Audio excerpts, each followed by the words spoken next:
Hey guys, it's Tim, and welcome to this special Tuesday night live stream here on the Pro Wrestling Unlimited YouTube channel as we talk about everything that took place with the Superstar Shakeup. If you count everybody and not count Elias Sampson, who came up from NXT, then each brand actually got 11 total superstars.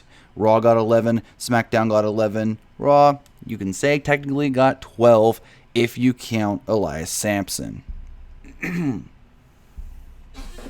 So let's see who's joining us here in the live chat right now. We have Rafael Rodriguez, Scott Frames, Signature Kevin, Daniel Hernandez, KC Gamer, Michael Houston, No Laura, Apex Irizarry, SK Hackham, 210 Brian 420, Super Trooper 296, The Gaming Dude, Jaden Harvey, Sarah Smull, Hunter B, Eminem, Broke 600, Boss Gamer Bo, however you say it, I don't even know. Dylan Holmes, what is going on? Broken T Hall, we've got him here. Chris Gomez.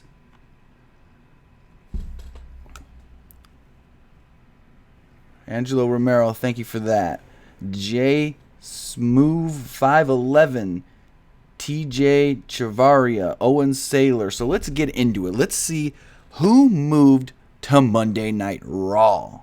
Now, I'm going to go in order on how they were actually announced. And I'm going to count Elias Sampson. So, first off, going to Monday Night Raw. This was announced, I think it was like an hour and a half before the show even started, Apollo Crews.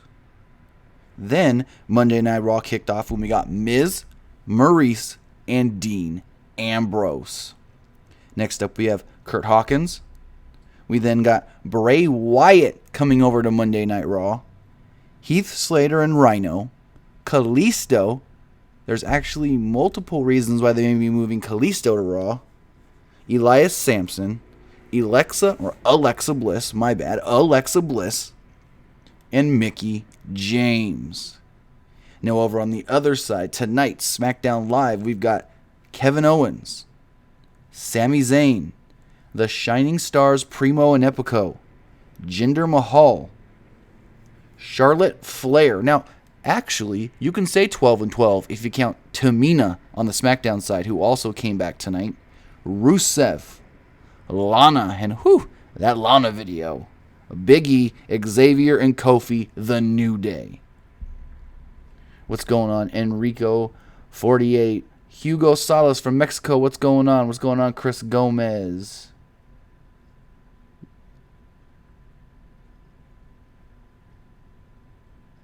Yeah, I just said, Chris, that The New Day got drafted. And actually, right as we went live here, my New Day video uploaded. That was the last one I had of the special reports for the Superstar Shakeup.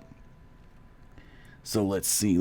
I think SmackDown, they got some good stars. They got Owens and Zayn and Rusev. I really think that Rusev, you get him off that handsome stuff, and you just have a Rusev, and he could be good on SmackDown. Charlotte, it's something new, it's something fresh, it's women she hasn't worked with, even before. Although I think on SmackDown, she's worked with Becky, she's worked with Natty. But you have other girls like Carmella, like Naomi. Her and Naomi can have some good matches. Yes, also Boss Gamer is saying yes, Byron Saxton did go over to SmackDown Live, and they traded him for David Otunga. Bad move. Yes, Signature Kevin, I think Rusev will be great on SmackDown.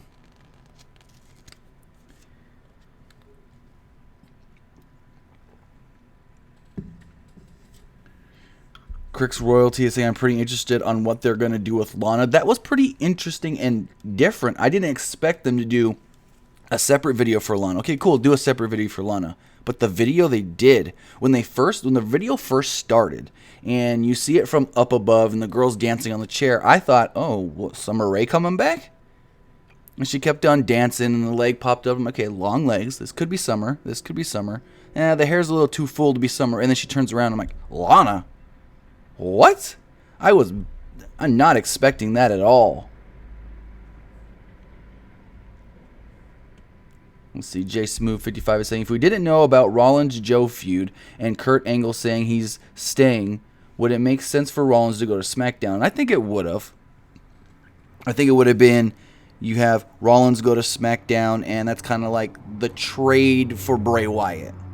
Because to be honest, if you think about it, okay, Owens, Ambrose, there's your even swap right there. Then you've got Miz, Sami Zayn, there's your swap right there.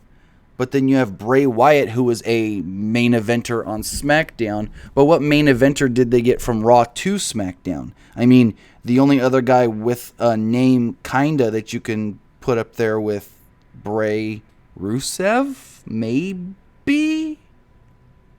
I don't even know. But yeah, so we got Maurice.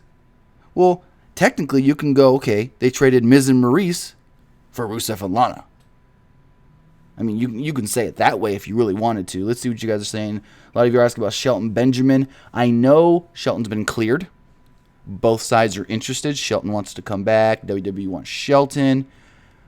But I think they're going to make him redo his medical tests and all that. And so it's going to take a little time. So, yes, he could come back.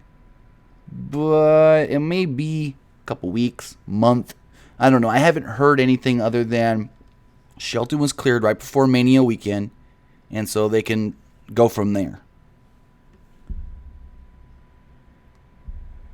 All right. Let's see. Signature Kevin is saying, what did you think of American Alpha for the Uso? That was actually a good match. I think it was a nice, solid SmackDown tag team match.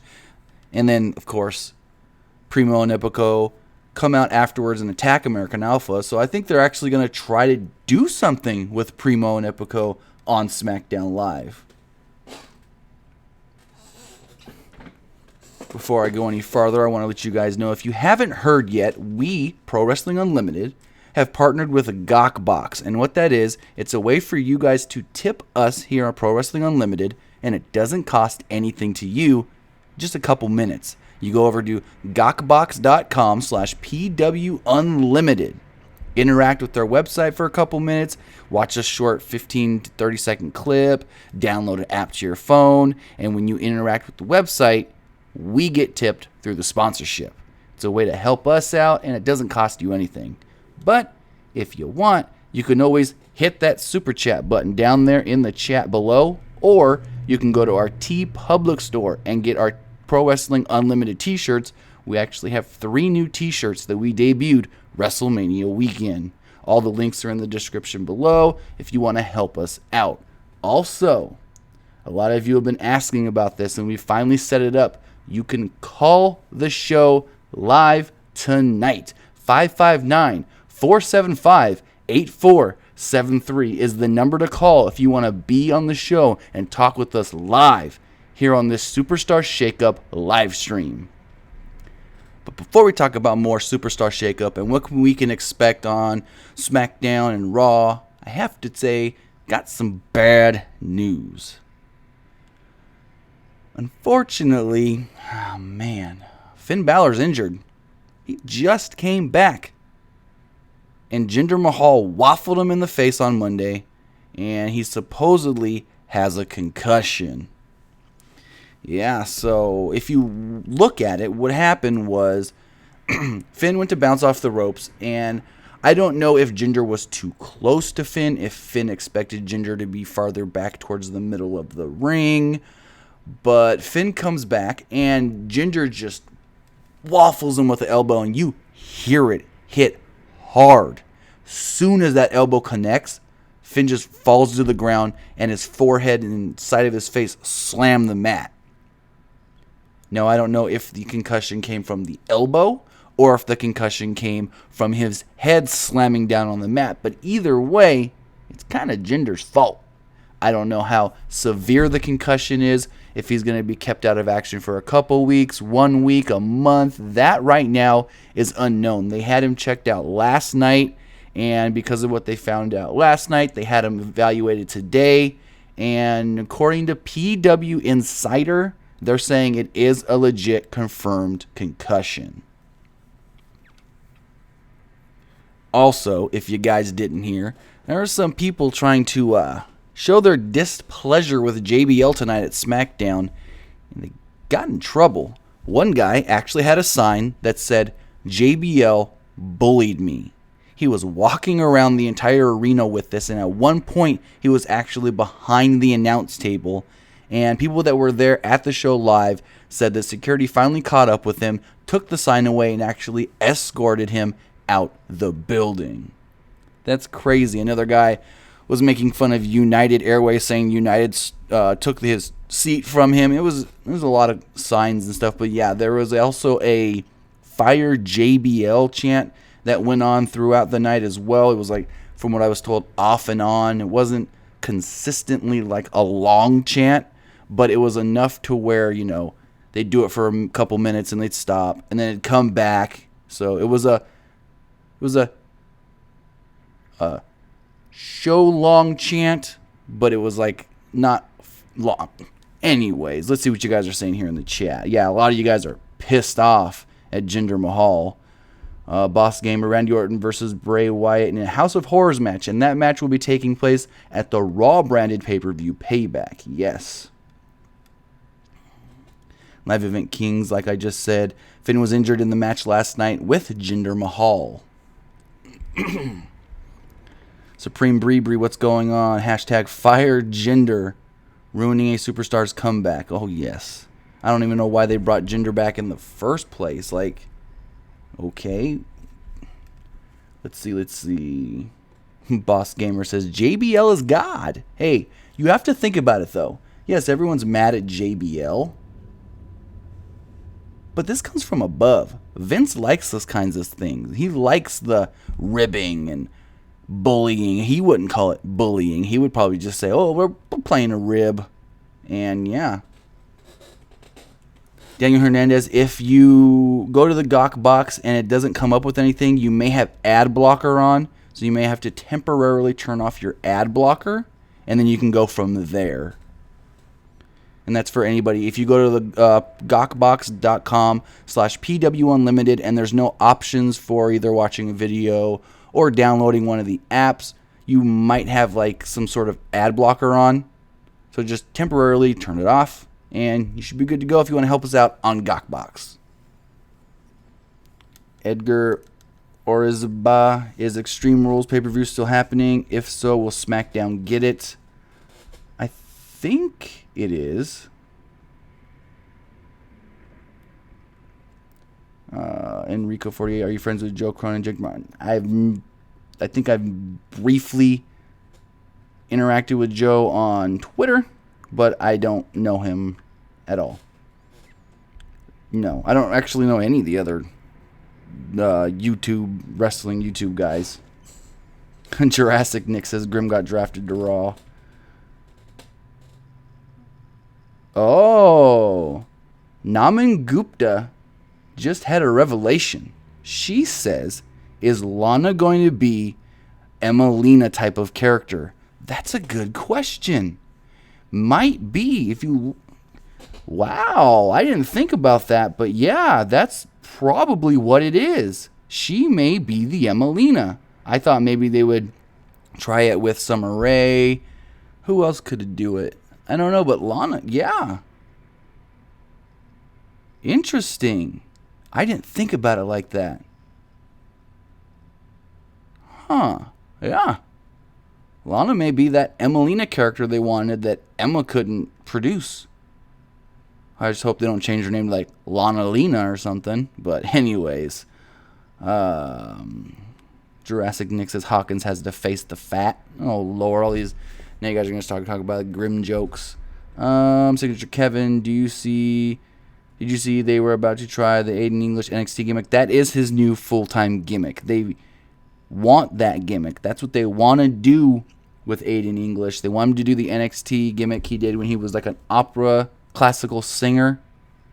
So yeah, that's the new role for Aiden English right now. And he did lose tonight to Ty Dillinger. Nakamura cut his first main roster promo. It was pretty pretty perfect. I mean, he didn't need to do any more or any less. He's apparently going into a feud with Dolph Ziggler. So, SmackDown was good tonight. Raw had its moments, but SmackDown was nice, consistent, and it flowed well, just like it always does. Oh, Enrico, let's keep it. Let's keep it a little family friendly in here. DeAndre Duke says, "Do you think anyone else should have gone to SmackDown as well?" It's hard to say. I always thought the club should have gone. Put them with AJ, but now here's an interesting thing. Payback is 2 weeks away, and we're going to do Bray Wyatt, Randy Orton for the championship. Cool. We all assuming, it's pretty much easy to assume Randy's going to win to keep that title on SmackDown. But then, who's going to be his next challenger? Because everybody expected it to be AJ Styles, but AJ Styles became the number one contender for the United States Championship tonight. So now, what other star do you have on SmackDown that you can actually put against Randy? Luke Harper? Like, I have no clue. Let me know what you guys think. Who do you think should be the next challenger for Randy Orton and the WWE World Heavyweight Championship after Payback? Nessatch is saying, who do you think won the shakeup? Well, as I look at the list here on who went where, I might have to say Raw. Now, if you look at the list on who went where, you look at Kalisto's name, and there's two different things they can do with Kalisto right now if they really want. With 2 tag teams leaving Raw and only one coming from SmackDown, you can put Kalisto with Sin Cara and you got the Lucha Dragons again. Or you can take Kalisto and put him in the Cruiserweight division. Either way, I think it's an alright move. Let's see, some of you guys are giving some insight on who you think Randy Orton could be challenged by. AJ Styles says Shinsuke Nakamura. Signature Kevin says the Lone Wolf, the Snake versus the Lone Wolf. Naman Gupta says Sami Zayn. Tiago Gavia, that's what I was saying. AJ on USA. AJ had to be the face of SmackDown Live. I don't know. Enrico48 says, I read a thing saying Rowan is becoming a main eventer. Eric Rowan? I don't know about that. I kind of see them eventually just sticking him with Luke Harper and making him a tag team. But, hey, if you guys want to call the show tonight, you're more than welcome to. The phone number on the screen, 559-475-8473. All the lines are open if you want to call in and give us your thoughts on the Superstar Shakeup.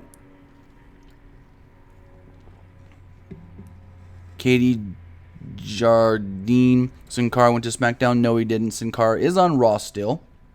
And they moved over. Well, you guys are saying Sin Cara got drafted. I didn't see that at all. Let me do some investigating real fast while we're here live. I don't think Sin Cara did move, but I can go to WWE's Twitter and look at their little graphics that said so and so moved. Let's check this out. Twitter. WWE.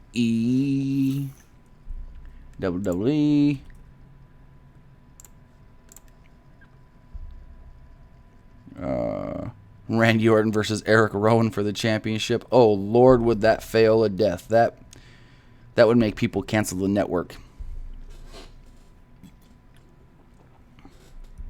Yes, Rafael Rodriguez has a good one. Rusev can come in and straight away get sent. Boom. Let me see. A lot of you guys are saying that Sin Cara did get moved. I did not see that at all. Let's double check. Let's go WWE.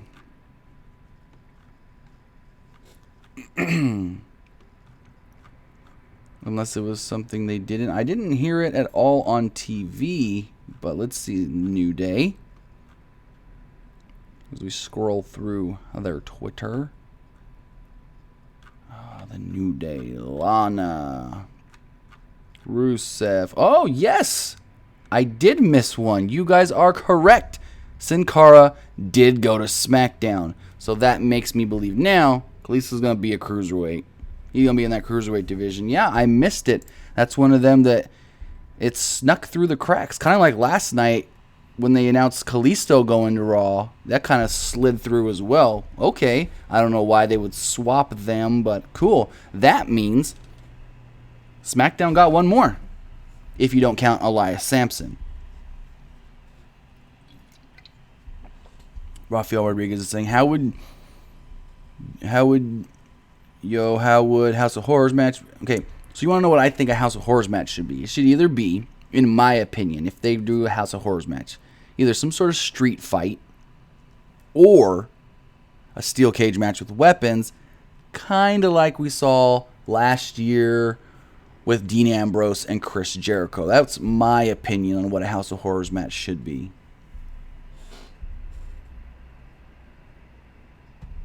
All right, let's see.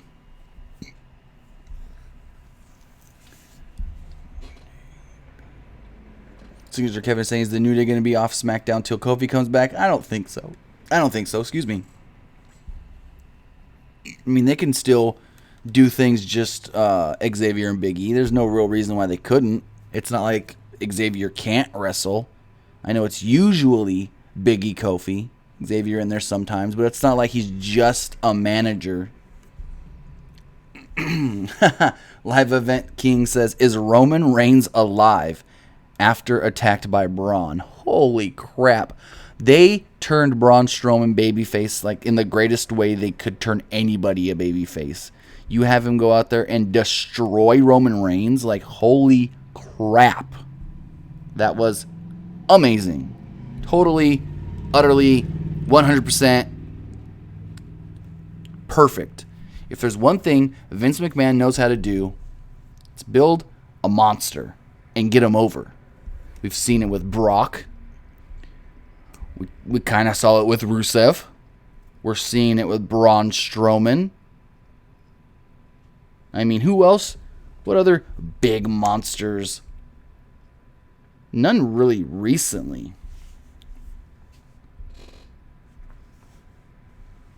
So, oh yeah, Supreme Breery is saying when Tamina came out, the whole crowd was silent. Yeah, because, well, I mean, Shane swerved him. He goes, we've got someone coming that's an incredible athlete, a second-generation superstar. Her father's in the Hall of Fame.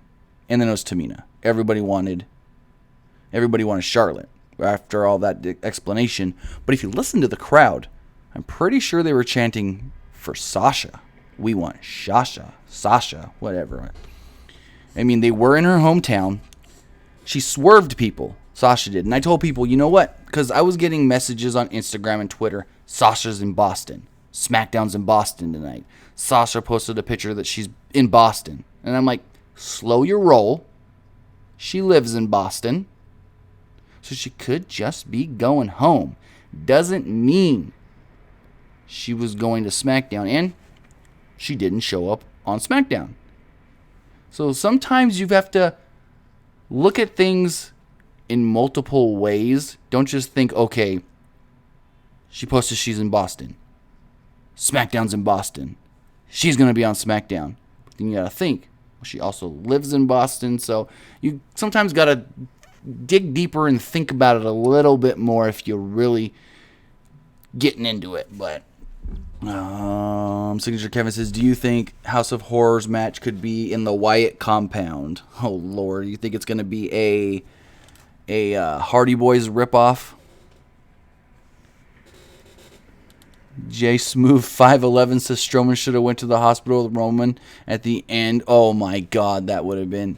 But if you look, there's the part when Strowman goes to lift the ambulance the first time, and then he kind of backs up and goes back for it. If you look at the very back of the ambulance, you can see Roman getting out. You see his shadows and everything. So, Eminem, will Big Show ever get a push before he retires? I don't think he wants one. Big Show said that he's fine with just helping get the new guys over. Just be there to entertain. I think it was the Sam Roberts interview he did WrestleMania weekend. He's like, I'm just having fun. I've got less than a year left. His contract, I think, expires next February, is what he said. So, Jurassic Nick, why are you streaming now? It's 12:49. Well, I'm in California. It's only 9:30 now. I told you guys I was going to be live after SmackDown, and yeah, this is the normal time for the late night, the evening live streams. Because you got to think though, I'm on the West Coast, so if you guys are on the East Coast, there's that time difference, unfortunately. Signature Kevin says fans now like Strowman when he killed. They were chanting as Braun Strowman was beating up, killing Roman Reigns. They were chanting, "Thank you, Strowman." They were chanting, all these kind of things. All right. We got our first caller here.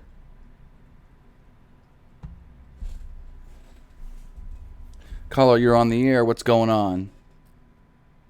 Hey, my name is Lee from Chicago. Hey, I was wondering why Enzo and Cass didn't get traded to SmackDown. I don't know. They weren't used on Raw at all, so it made people think, okay, they're going to get drafted, but they weren't used on Raw. They didn't come to SmackDown.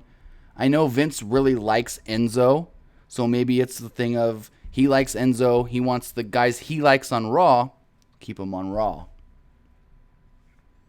Because I was trying to trip him up because me and my friend Marcus, we was talking about it yesterday. And I was like, man, with the Superstar Shakeup, I was like, man, I really would love to see Enzo and Cass on SmackDown. Right. The only competition they got over there on SmackDown, you got American Alpha and you got the Usos. You could at least, I thought Gallows and Anderson was going to go to SmackDown too. Right, that was a name I did hear. Right, and that was a name we did hear over the weekend, but they changed it, and instead they sent over the Shining Stars, and they look like they're going to try and push them. The Shining Stars, to me, the Shining Stars is okay, but man, I would have really loved Enzo and Cass. I think they would have really would have made a big push for the tag titles on SmackDown. I'm kind of disappointed at that. Yeah, I think they would have done good too because there's too many already big names on Raw. So you bring them over to SmackDown, it helps bring a legitimate name over there to that show, and it freshens things up. That's the question ahead. Thank you. All right, not a problem. Thanks for the call. No problem. All right, if anybody else wants to call, the phone number is 559-475-8473. But yeah, Enzo and Cass, I feel they could have done actually good on SmackDown. I know Carmella's there and everyone would say, oh, put her back with Enzo and Cass. But they don't really have to. If they moved Enzo and Cass over, it would be something fresh. It would be a name that, they're a bigger name right now in WWE, so it would help the SmackDown brand. But let's see what else you guys are saying here in the live chat. Again, if you want to call into the show, the number is 559-475-8473. Kevin Marior says, I thought Samoa Joe was going to go to SmackDown Live. That's one name I thought could have gone over that would have been good. But when they started the feud with Seth Rollins on Monday, I knew it. I knew that nope, there was no way.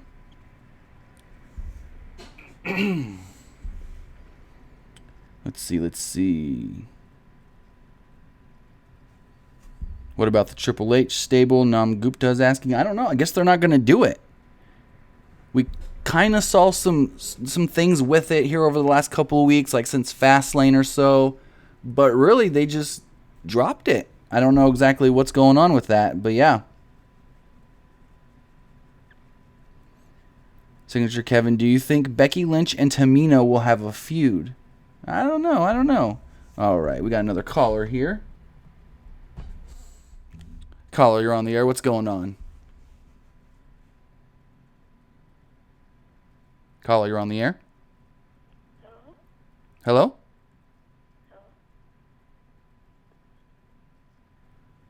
Hello? Going once. And we lost him. Caller, you're on the air. What's going on? All right, lost him again. Anyways, Daniel Hernandez says, "Did you hear how loud the pop was for Braun Strowman? I was there." Oh, I can only imagine how loud it was if you were there, because it came over kind of loud on TV, and they tune that stuff down sometimes on TV. So Jake Solizis, I hope I say your name right. Salizis. Do you think the shakeup is officially over? Yeah, they said it was just Monday, Tuesday. I mean, they can maybe move two more guys over the week, but I don't think they're going to. I haven't heard anything about if they would. So, Andres Sauceda, is this the only time you're going to have the phone? No, from now on, all our live shows, our Friday morning live shows, our after pay-per-view live shows, we'll have the number 559-475-8473. If you guys would like to call in the show, the line's open right now. Give me a call, talk about Superstar Shakeup and what you think can happen with the guys moving to Raw, the guys moving to SmackDown.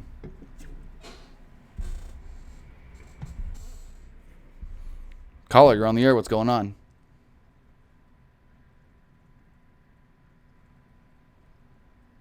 You're on the air. Going once. Hello? Yeah, what's going on? I thought Roman Reigns was getting drafted. A lot of people did think that, but with them setting him up to face Braun Strowman at Payback, and then them wanting him to take on Brock Lesnar next year at WrestleMania for the title, it only made sense to keep him on Monday Night Raw. I mean, they could have always moved him now and then put him back on Raw when they do the actual draft here in a couple months down the road. But wouldn't it make sense if he faced Kevin Owens for that Payback for the U.S. title, though? Well, Jericho's facing Owens because Jericho gets his rematch from Mania because he lost the title at Mania. True. So that's where that fits in.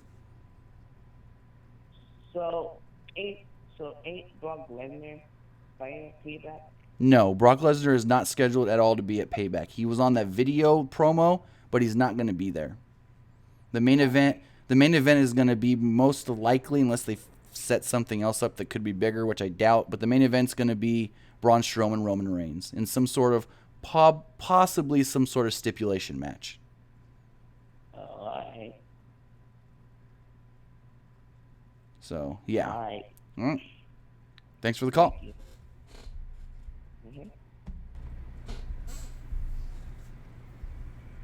All right. Tiago is asking why Bray don't win at Mania since he's going to lose this feud anyways. Because they moved him over to Raw. They weren't going to... I mean, yes, AJ Styles was expected to go to Raw. Excuse me.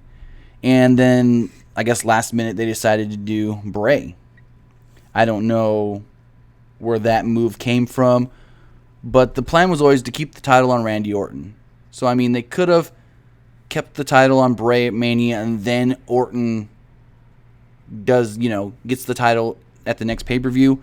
But it makes sense in the fact if they want to do the House of Horrors match, because I don't see Orton challenging for that. Caller, you're on the air. What's going on?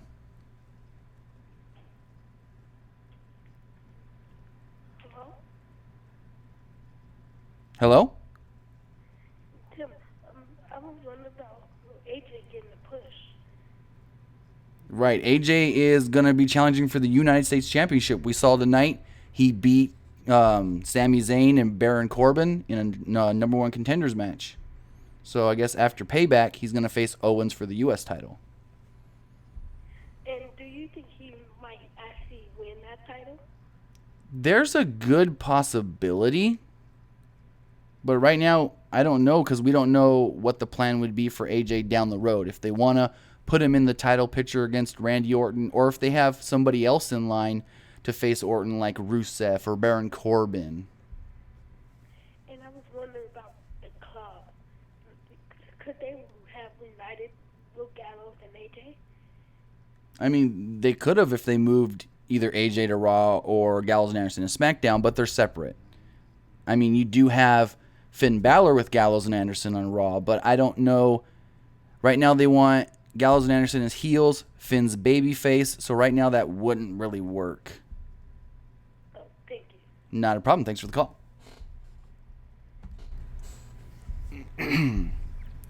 So, yeah, I was getting that question a lot. You know, could they do the club either with Finn and Gallows and Anderson or AJ and Gallows and Anderson? And as of right now, it would have worked better with AJ because AJ's that kind of heel. Gallows and Anderson are heel. And I know they want to keep Finn a babyface, at least for the time being, because their mentality is babyfaces sell merch. People don't like to buy merch of the heels. But if you guys want to call into the show, the phone number is on the screen, 559-475-8473. The line is open. Let's see. Jason is saying, should SmackDown Live have gotten more main event talents? I mean, they could have got maybe one or two. Maybe. I mean, they don't need too many to come over. Caller, you're on the air. What's going on? Oh my God. I love your show. Like, your show is amazing. Every day I come like to my phone, and as soon as I see you make a video, I watch it. You're amazing. Well, thank you. I appreciate that. What's your question? I was wondering, how do you feel about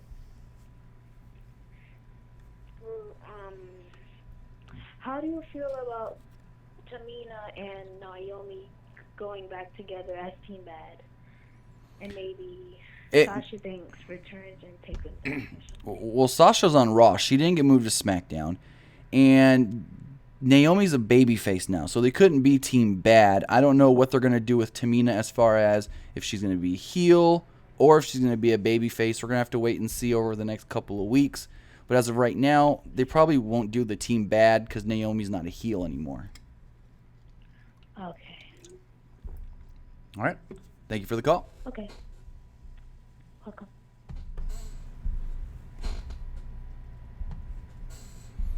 All right. Enrico48, ask it again.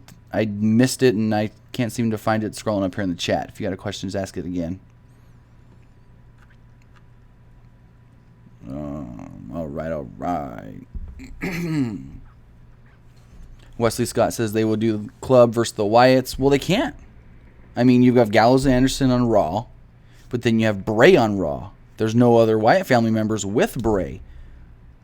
Luke Harper, Eric Rowan, they stayed on SmackDown.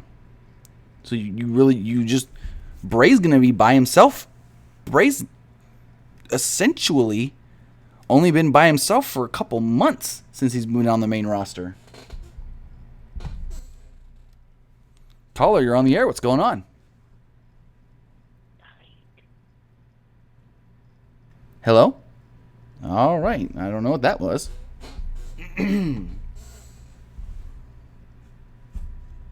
Matthew Kodak, when is the second draft supposed to take place, and will the draft lottery like it was years ago? All I've heard is they want to do a second draft. In my opinion, they can do a second draft. Cool, this is like a mid-season draft. But I wouldn't do the draft the same time of the year they did it last year. Because if you remember, it was like June, July. It was like June, I think it was. That's too soon. They just did this shakeup. So maybe October? November?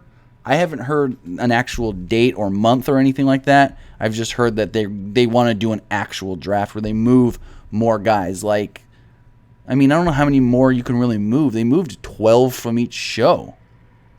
So that's, a big number there. I really thought it was going to be like 6 max moving from each show with the Superstar Shakeup. But they moved way more, like double what I thought. Ness Sanch, Bo Dallas to join Bray. They could. I know Bray did an interview recently saying that he feels like his brother is a very underutilized star, way better than he's ever been given room to show on the main roster. If you saw Bo Dallas when he was NXT champion, he did pretty well. Caller, you're on the air. What's going on? would it make sense if they can do a triple threat match against um AJ Styles, Chris Jericho, and Kevin Owens? They could, but first off, it's the whole fact of Jericho's only getting the match because it's his contracted rematch for losing the championship. Now, I know AJ Styles never got his one-on-one rematch after Royal Rumble, but I mean, they could do a triple threat, but they're just doing the singles match at Payback since that was already, I guess the way you can think about it is the Raw general manager set that one up, so they're not going to change it because it was set up by Raw, even though the title's now on SmackDown. Oh, so Kevin Owens not fully on SmackDown yet. Well, if you listen to what Daniel Bryan said, Kevin Owens will defend the title against Chris Jericho at Payback. Whoever wins and is the champion after Payback will then be coming to SmackDown Live. And we can just only assume that with Jericho leaving in May, Owens is keeping the title. Yeah. So they're trying to swerve us a little and make us think that Jericho could come over, but it's not really likely at all. Yeah. But on last night, how come they let Seth Rollins stay? Excuse me? Too long. How come they let Seth Rollins stay? That's the plan. They want to do Seth Rollins versus Samoa Joe. That was supposed to be the plan when Joe first came in, was to have him feud for a month or so with Rollins, and when Rollins got hurt, they couldn't do that, so they wanted to go back to it. Oh, because some people were saying that Samoa Joe's supposed to be coming to SmackDown. That was a rumor. I know Triple H wanted Samoa Joe on SmackDown before he actually came to Raw the first time, when he first came up right before Fastlane, but Vince wanted him on Raw. I mean, they're gonna do another draft, so they can always move people in a couple months when they do that other draft. All right. So when is the other draft coming? I haven't heard actually when. I know last year's draft was in June, but I think that's too soon after the Superstar Shakeup, and then you got the draft.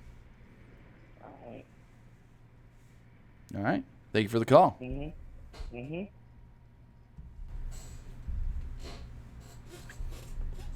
All right. Joe Herman says Bray breaks the Hardys. Carmelo Brown says, who do you think should have come to SmackDown? I know one name I'm going to keep saying, Gallows and Anderson. I really think Gallows and Anderson should have came over maybe instead of the Shining Stars. BFG WWE reviews. Do you think there is a chance that they will do more shakeup after next week? No. They said it was a 2-day thing. It was only going to take place this week. And whoever got moved tonight and last night, that's all that was getting moved. That's what they said. All right. Let's see. What else are you guys saying? If you guys want to call into the show, the phone number is 559-475-8473. The line is open. Daniel Hernandez is asking, are Billie Kay and Peyton Royce going to SmackDown? They hinted it. They did hint it on Twitter, but I haven't heard any females at all coming up from NXT. Like you would think, okay, Billie Kay, Peyton Royce, maybe. Ember Moon, better chance. Asuka, even better chance. But no, they don't really want to move any of the women from NXT up to the main roster, and I don't know why. Lennox Pie, can the Hardys come to SmackDown? No, they're Raw Tag Team Champions. Christian Vega, do you think Jeff or Matt will get a singles push in the future? I mean, eventually they'll break them off and make Matt that main eventer, and maybe even before they're done, give Matt the title. I don't know. I just know that there is a good chance that they can split them apart eventually, maybe after a year or so.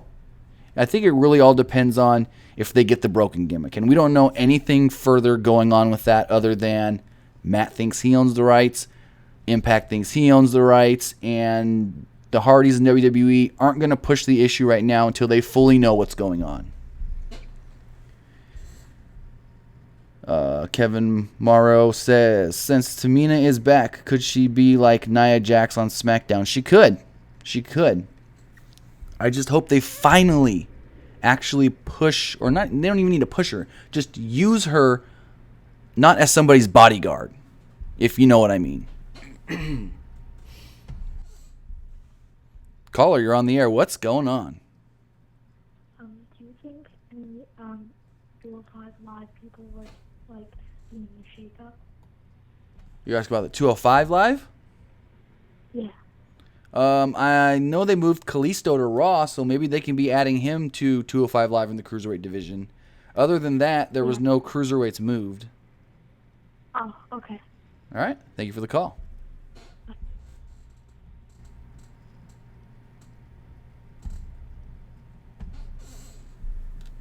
All right. Robert Cathy, what's going on?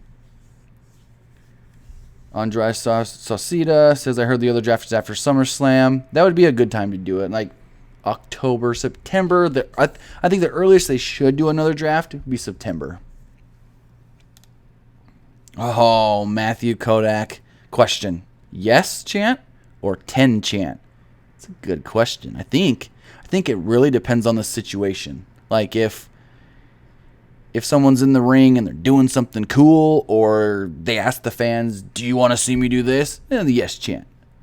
But if it's, the refs counting or pinning, they do the 10 chant. I think it depends on the situation. Yeah, no lore. You can call anytime. Anytime we're live. Phone number is 559-475-8473. The line is open if you want to give us a call. Talk about the Superstar Shakeup. Talk about Finn Balor being injured. Talk about the guy getting kicked out of SmackDown tonight for his JBO bullied me sign. I mean, got questions? Ask them. The line's open. All right. See if there's any news that came out after SmackDown that maybe we haven't seen yet. Daniel Hernandez plans for Alexa Bliss now that she's on Raw. I don't know. I think either Payback is going to be one of two things. Either Nia Jax is getting the match against Bayley, or they're going to do a multi-woman match. So we'll have to wait and see exactly. Because they got, 2 weeks to Payback? And if anybody's going to Payback, let me know, because I might be going. I know I'm going to the SmackDown May 2nd here in Fresno, California. Caller, you're on the air. What's going on? I was gonna say, since like Dean Ambrose, Roman Reigns, and Seth Rollins are on Raw, shouldn't they do like a Shield match at SummerSlam? Like you're saying, like a triple threat or a Shield reunion? Not like a Shield tag match. They could, and they could try to do that maybe to help Roman Reigns, but I think it would hurt Dean Ambrose and Seth Rollins more because people hate Roman Reigns so much. If they're pushing Dean and pushing Rollins, as baby faces, they're going to start getting booed because they're trying to associate them with Roman Reigns. So I think they stay away from something like that. I was going to also say, since Kevin Owens is on SmackDown, there's no way that they could give him a Universal Power rematch now, can't they? No. He never had his one-on-one. Right, and I don't see that happening. And he's got a whole new gimmick, kind of, if you saw tonight. His thing is he's the United States champion, but he's Canadian, and Canadians are better than Americans. It's kind of like when Rusev had the U.S. title and, I'm better than all you Americans. Oh, thanks, bye. All right, not a problem. Thanks for the call. Caller, you're on the air. What's going on? Hey, Tim, what's going on? What's going on? Excellent. Is it me? Like, am I the only one that's really conflicted about the whole Finn Balor return? I mean, yeah, he comes back, he gets his pop when he defeats Kevin Owens, and then the next week he's facing Jinder Mahal. I just feel like SmackDown kind of got the short end of the stick. I mean, you look at the Raw roster, you still got Roman, you still got Seth, you got Braun, you got all these heavy hitters, and I just feel like Finn's going to get lost in the shuffle. I feel like he may have made a bigger impact if he had at least, hinted at challenging Brock, and maybe them holding off until SummerSlam and building him up then. And I just feel like he's going to get lost in the shuffle. No, I feel you for sure. I get 100% what you're trying to say. I mean, yeah, They looked like they were going to do something with him and Kevin Owens the first week he came back right after WrestleMania, and then them moving Owens and then putting him in a random, like that was a random match for him to be facing Jinder Mahal. Yeah. And I also feel like the crowd is not going to turn on him. Right. But the crowd may begin to just grow tired of believing that he's going to get thrown back into the world title picture. And I think to management that may come off as maybe he's not as hot as he was before he left. I just don't want them to screw him over. Right. No, I get exactly what you're saying. How, there's so many guys they want to push on Raw. He may get lost because he was gone for so long. And then when they do eventually want to do something with him, the crowd's just like, oh, are they really going to do it this time? Exactly. Right. A part of me was hoping, and I knew this wouldn't happen, but a part of me was hoping he would get traded to SmackDown. Just as a swerve, he would tease at Brock, and then they just throw him on Smack, and then somehow by SummerSlam he'd get his redemption win. Right. Yeah. But I guess we'll just have to wait and see, man. But thanks. Yeah, not a problem. Thanks for the call. Awesome. Caller, you're on the air. What's going on? Hi. What's going on? So, what are the plans for Shinsuke Nakamura?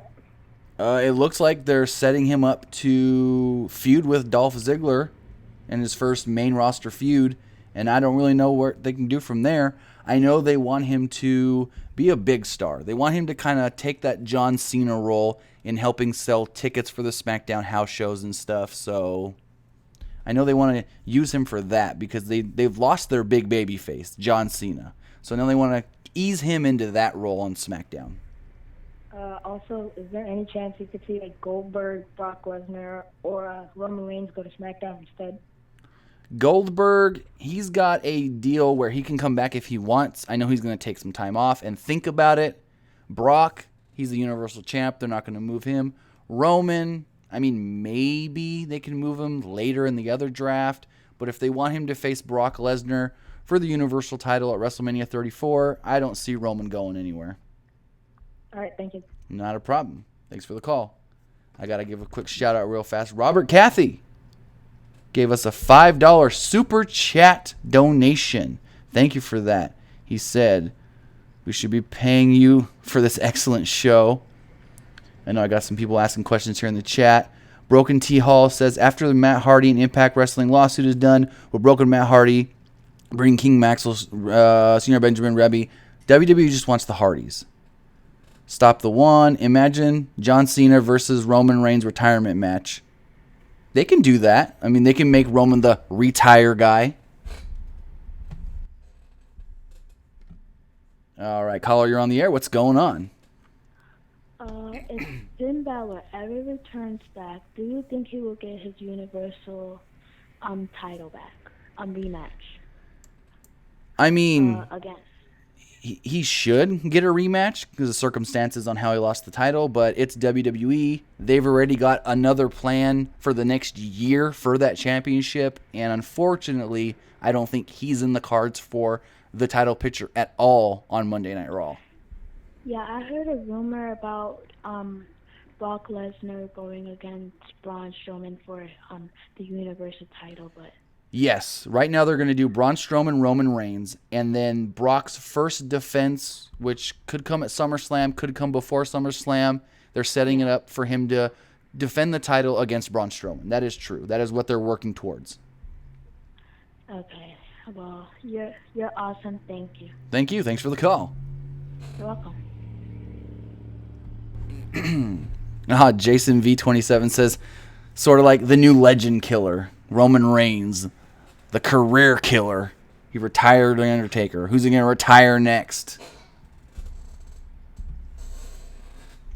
All right. Kenneth Fabra says, I'm interested to get your take on this whole U.S. title match at Payback between Owens and Jericho. It's easy. It's easy.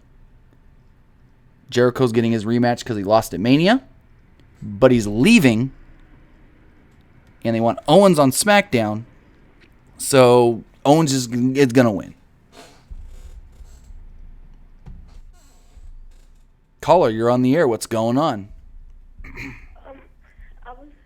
Is this guy on Twitter talking about that you're a quitter? I wanted to see your opinion on that. What are you talking about? It's this guy with a name called Jeremiah Gray, and he's on Twitter, and I was following him, and he's talking about Pro Wrestling Unlimited is a quitter. Oh, no, that's a kid, 13-year-old kid that was trying to... No, don't even listen. Block that guy. I had to block him on Facebook.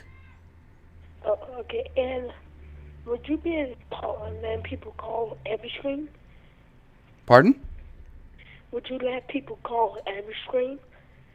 Yeah, that's the. I finally got the Skype working with the phone number and the stream. So from now on, the phone number 559-475-8473. You can call whenever we're live. And on Fridays, can you start doing your streams like at night because I go to school? No, that's the best time I got is Friday mornings. Oh, okay. Not a problem. Thanks for the call. Hey, good. Christian Barrio says, I want to call. Call. Phone number's on the screen. 559-475-8473. The line is open if you want to give me a call. Lennox Pye says, did The Undertaker really retire? Yes. The Undertaker was saying before Mania that this was going to be his last Mania, that he wanted to retire. And he wanted to retire last year after the Shane McMahon match. Kenneth Fabrer, do you see Enzo and Cass taking the tag titles anytime soon? If so, when? I mean, they could. I think if the Hardys didn't come at Mania, they would have got the tag titles. Last year, after the Shane McMahon match. Caller, you're on the air. What's going on? Kenneth Fabrer, do you see Enzo and Cass taking the tag titles anytime soon? If so, when? I mean, they could. Hey, you got your... I think if the Hardys didn't come at Mania, they would Hello? have got the tag titles. Hey, hello? Yeah, what's going on? Hey, what's up? I was wondering, like, it was like the Hardys. Like, is the Hardys gonna keep trying to get that? Hey, can you turn down the stream on your end? Hello? Yeah, what's going on? Hello? Can the Hardys pretend to championship at Payback? Yeah, they'll keep the titles. I'm almost for sure they're going to keep the titles. Okay, thanks. Not a problem. Thanks for the call. Caller, you're on the air. What's going on? Yes, for the women's tournament this summer, who do y'all think should be the commentary if it's a woman? Oh, that's a good question. I haven't even thought about that. No one's asked that. I mean, Corey Graves would be good, but I don't know who could be with him because you need you have Corey Graves as the color guy, but then you need a play-by-play. I mean, I guess you can do Corey Graves and Michael Cole. Well, I was hearing in the podcast they said that probably Trish Stratus can or Beth Phoenix. I haven't heard that. Because they were saying that her Hall of Fame speech was good. Right. I mean, if either of them are interested, I don't know if either of them would be interested in doing that. And if they do it like the Cruiserweight Classic, it would be, they'll tape every couple months, it'll be like once a month or so for 4 months? So they wouldn't have to do much.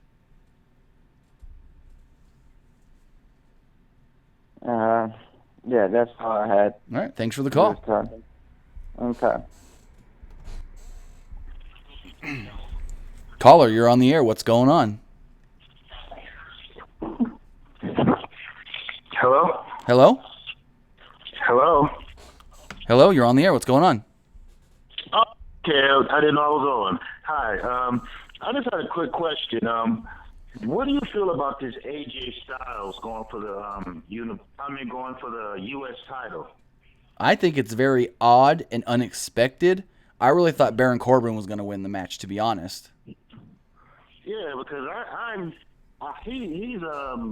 he's definitely world title caliber, not USA title. Exactly.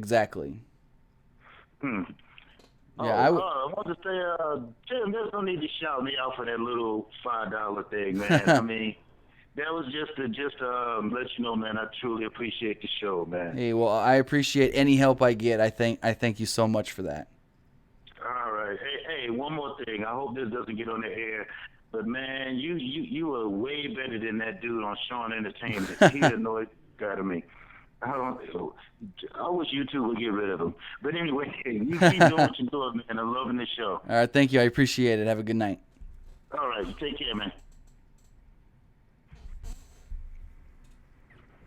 Caller, you're on the air. What's going on? Yes, this is Kenneth calling in from Texas. How's it I going? was one that posted pretty good. I appreciate you taking my call. Not a problem. The reason why I'm calling is I wanted to get your take on these whole NXT call-ups. Do you see any of them making any serious noise, and if so, who? Nakamura, I know for sure. I mean, like I said earlier, they want to put him in that John Cena spot as far as helping sell tickets and being one of the top baby faces on SmackDown. They may do something with Ty Dillinger, and I can really see them pushing the Revival big time on Raw. And I wanted to comment on a previous comment that I saw about who would be considered the next challengers for the Usos. I'm thinking it may just be I'm thinking maybe the Shining Stars. That new team. They hinted to that tonight. I'm thinking that maybe the Shining Stars. I don't think they got used properly on Raw, so I'm thinking with the switch, it may just be the fire that they need. Exactly, and they hinted to that when they had him beat up American Alpha. Anyways, I appreciate you taking my call. Not a problem. Thanks for the call.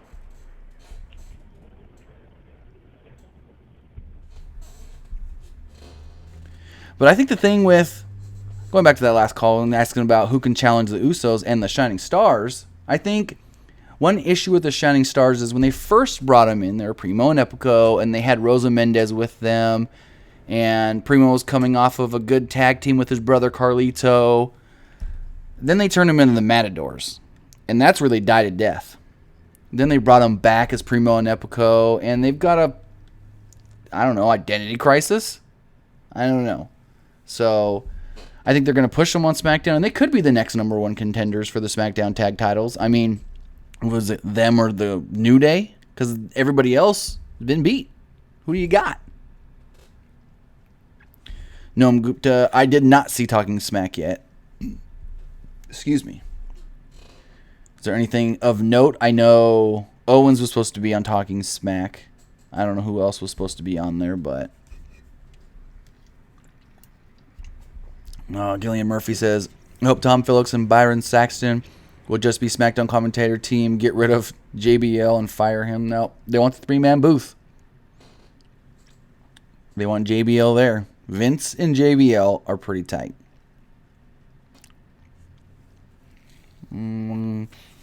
Christian Vega, what is your reaction on Steve Austin's comments on Randy Orton that he does not have the killer instinct anymore? I did not hear that.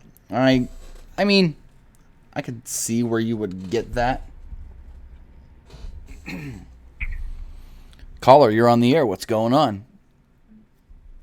Hey, I was wondering, do you think they made a good idea with switching Bray Wyatt to Raw?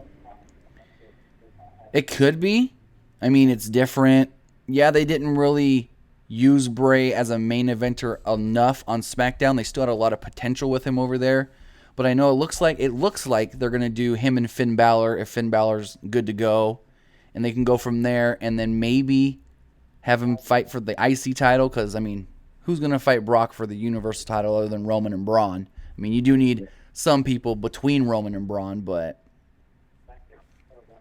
All right. And another question. Do you think SmackDown Live is better than Raw, or Raw is better than SmackDown Live? I mean, Raw has its moments every week, but then there's more times than not where it's just a whatever show. I think one, the 3 hours, and then SmackDown just probably because the 2 hours to me just flows better, and it just seems to like from start to finish it's just boom, boom, boom. It hits all the right points. It gets what it needs to get out there, and then it's done. It could be that third hour of Raw just drags too much, and 2 hours is right where it needs to be. Yeah, and I was wondering, like, one more question. I was wondering, Sure. For the Superstar Shakeup, do you think that Raw got the better people or the SmackDown got the better people? Overall, I'd probably say Raw. Oh, really? Thanks. Not a problem.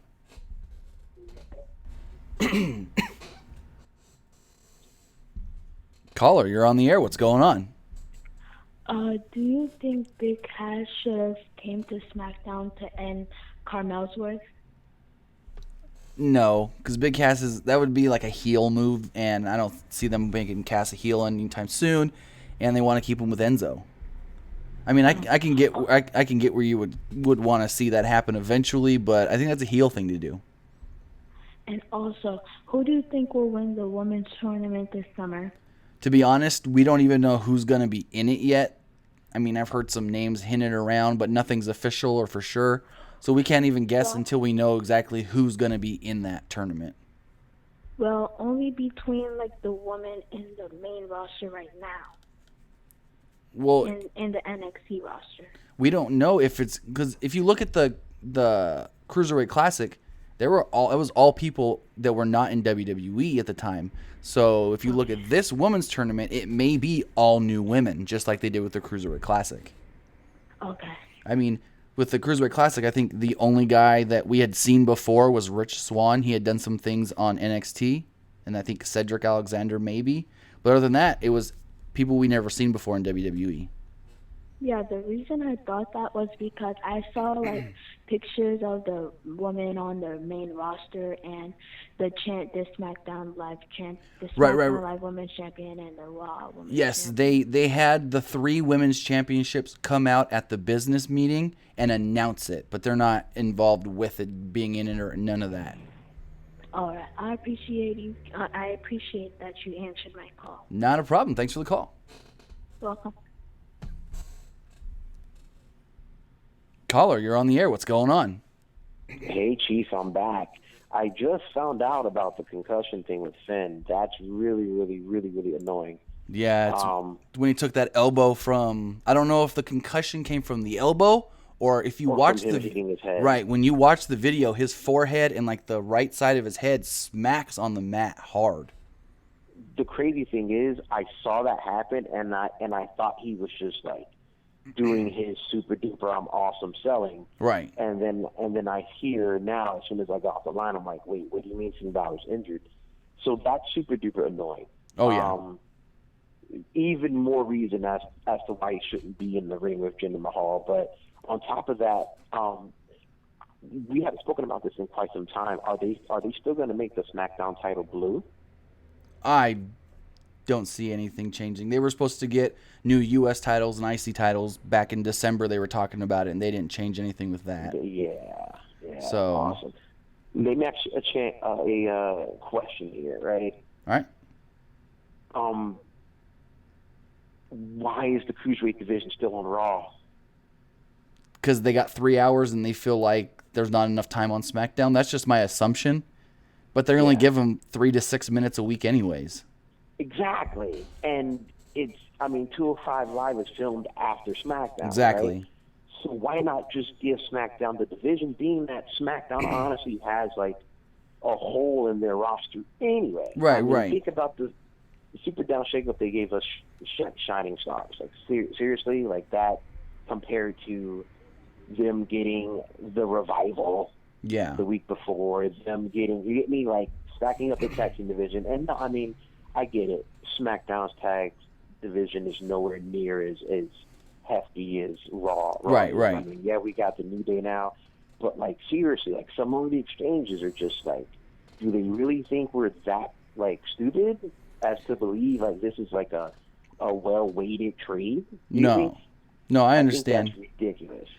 The only other thing I can think of not wanting the Cruiserweights on SmackDown is maybe they can see, oh, it's too much cruiserweights on Tuesday night. We want to break it up, give some cruiserweight action on Monday and cruiserweight action on Tuesday. It's the only thing I could think. Which would seem logical. I mean, I also feel like they shouldn't keep the cruiserweights binded by the cruiserweight division, and that was one thing that bothered me. Right. Like on the premiere of the Cruiserweight Classic, I felt like they immediately made it known that like the weight class is a very, very strict thing as far as the 205, and I thought that was weird because I felt like they would follow the X Division format and give us like maybe some cruiserweights that are bigger, like Samoa Joe. You get me? And so I feel like if they want people to take the cruiserweight seriously, they kind of need to let them go with some of the rest of the roster every once in a while. Right. You get me? That's why I was excited for the whole Baron Corbin being pissed about the cruiserweights coming, exactly, and eventually them getting there and kicking his ass and kind of earning their stripes, things like that, man. So I just think there's so much that they could be doing with the roster on both Raw and Smack, and it's just a shame that it feels like there's so many roadblocks, no pun intended, in reference to the actual roster there. So exactly. You're saying, you know, they're kind of hindered. They're only able to face the same 8 guys or 10 guys in the cruiserweight division, and they can't branch out and say, Neville, go over there and have a good match with Sami Zayn or have a good match with Kevin Owens on a Monday or Tuesday. Exactly, and like, you know, have them prove to the WWE universe that, hey, the cruiserweights can go with the best of them. You get me? Exactly. Samoa Joe was a X Division guy. AJ is technically a super cruiserweight. You get me? Like that type of mentality to where, you know, people can actually believe that these guys can not only be cruiserweight champs, but can eventually move into some of these mid-card title pictures and make things exciting. Right. So I think that's something that they definitely need to consider going into. I think there's superstars that may be a little bit bigger, like what if they sign ACH and some of these other Evolve guys that are somewhat heavier but wrestle that style. You know what I mean? Right. I mean, I just think there's so many more things they can do. Exactly. Like if they were to get Adam Cole, I believe he's at the 205 limit. That would be interesting. Yeah. That would be interesting. Adam Cole, and then his style, he has the Petey Williams Canadian Destroyer, exactly, his finishers. You get me? There's a lot of things that I could see them allowing him to do as far as the previews are concerned if they lift the band off of the pile driver. I'm exactly. not sure if that's still there. But yeah, man, and not only that, there was one more thing I wanted to speak on. Man, the same thing I felt about Finn being variable. I kind of get that same sense with Sasha. Okay.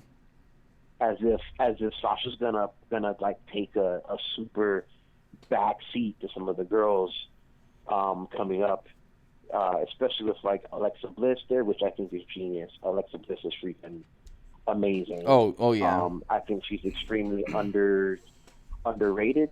She could be better on the mic, but overall I think she's awesome. Right. But I can feel Sasha kind of taking a back seat to some of the new girls coming in. Possibly. And I just don't want Sasha to get buried either. Well, I know the big thing they want to do for SummerSlam is Sasha turn heel on Bayley, and then Sasha versus Bayley at SummerSlam, and they want to play up the fact that 2 years ago they had the big match in Brooklyn in NXT. So, do you think that's why they kind of teased the heel turn on Monday? Yeah, they've been kind of teasing it, even with Charlotte. She was getting ready to go in before Alexa made her big entrance. Right. Because Charlotte was even saying, you know, Sasha's only trying to help you to help herself. She wants you to be the champ because she thinks she can beat you. 100%. Yeah. 100%. And one more thing, man. I don't want to take up too much of the time here. Any word on Leo Rush in NXT? I know you spoke on it like a while ago. They might have signed him. No, I haven't heard anything. I know he's working with Ring of Honor, but other than that, I haven't heard anything recently. All right, man. Thanks, Tim. Not a problem, man. Good night. You rock, man. Good night.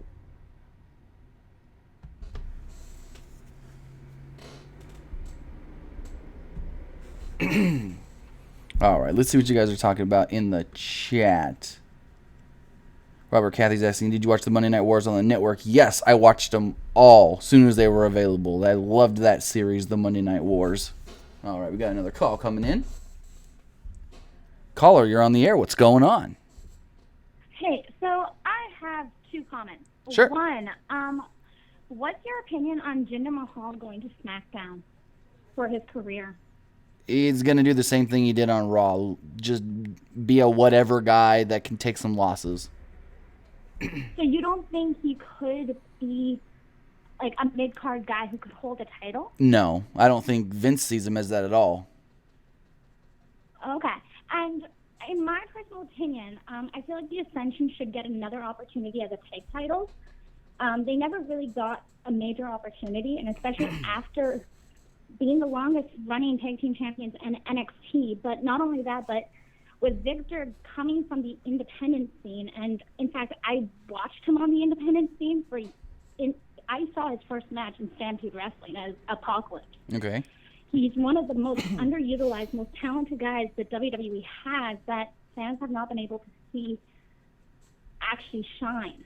Right, Do you right. feel like, so like, in my personal opinion, the Ascension should be in line to the titles, even with all these other tag teams coming in, because they're one of the most underutilized, most talented tag teams WWE has. Right, and I know around Elimination Chamber time, if you remember the tag team turmoil match they had, they let the Ascension show what they can do and be, decent, better than they've been doing.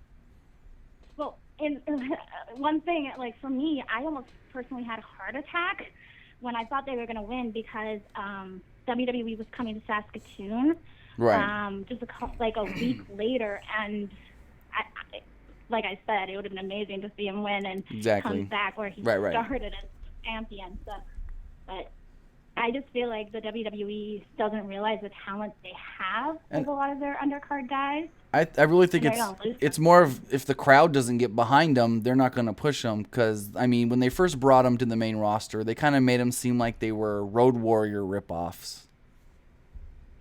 Yeah. And then look at how they did in NXT. Right. But look at Bo Dallas. Bo Dallas was an NXT champion, had an amazing ladder match with Neville, and then you see him on the main roster doing nothing. But he was really good as NXT champion. Do you feel like maybe it's because Vince chooses who he wants as his guys and Triple H sees the talent? For sure. I mean, why do you think Drew Galloway or Drew McIntyre is in NXT and not on the main roster? Because Triple H doesn't want Vince to turn him back into a job guy with 3MB. Yeah. Okay. So, awesome. All right. Thank you. Thanks for the call. Thank you. Caller, you're on the air. What's going on? I have a quick question for you. Sure. Who do you think they're going to call up from the NXT in the coming months? I know they just called up Elias Sampson Monday, and the next name that I've been hearing is Andrade Cien Almas. Other than that, I really haven't heard any other names. That's the only guy that they really have interest in bringing up. I know he did at last week's tapings, which starts tomorrow. He did 2 matches. I think he had 1 match with McIntyre, and I'm not sure who the other match was with. So they could bring him up in the next couple months. I'm not 100% sure, but that's the only name that we're hearing is Andrade Cien Almas. And I have a feeling that they're going to bring Bobby Roode up at some point in time, too. Eventually, but I think that they like, building NXT around him. He's a good heel champion.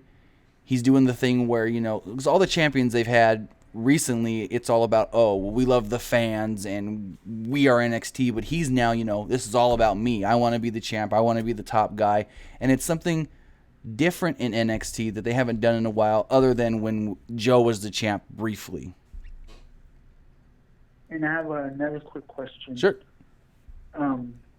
After the feud with Joe and Seth Rollins, what do you think they're going to do with them two after they have their feud? I mean, it's really unknown. You can do Finn and Joe after, like I said, it looks like they're going to do Finn and Bray. So you can then go Finn and Joe, maybe do Bray and Seth Rollins. And then not only that, I've been hearing for the past few week that they might do a 2.0 of Evolution? That's just a lot of people, especially when they did the whole thing where Triple H looked like he was trying to start a group with Finn Balor, or not Finn Balor, but Kevin Owens and Samoa Joe, and then people were fantasy booking, putting Pete Dunne in there too, but I haven't actually heard anything as far as them doing anything significant like that with Triple H.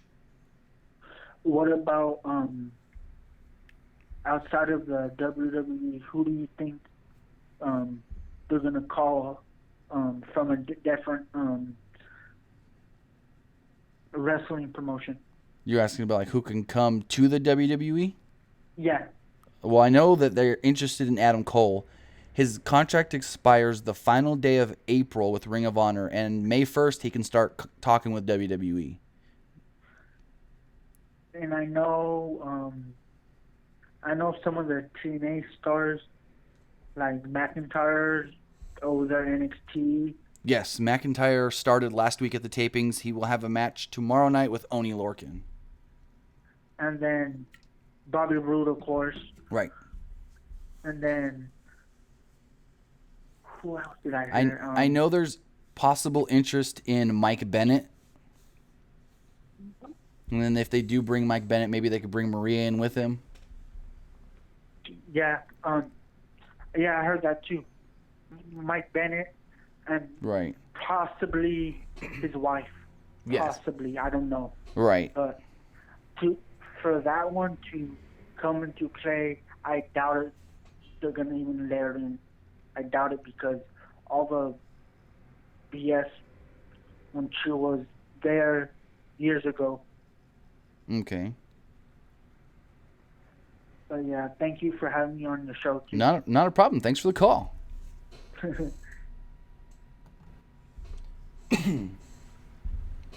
Caller, you're on the air. What's going on? Yes, I just had a quick question. Sure. 2 questions. Go for it.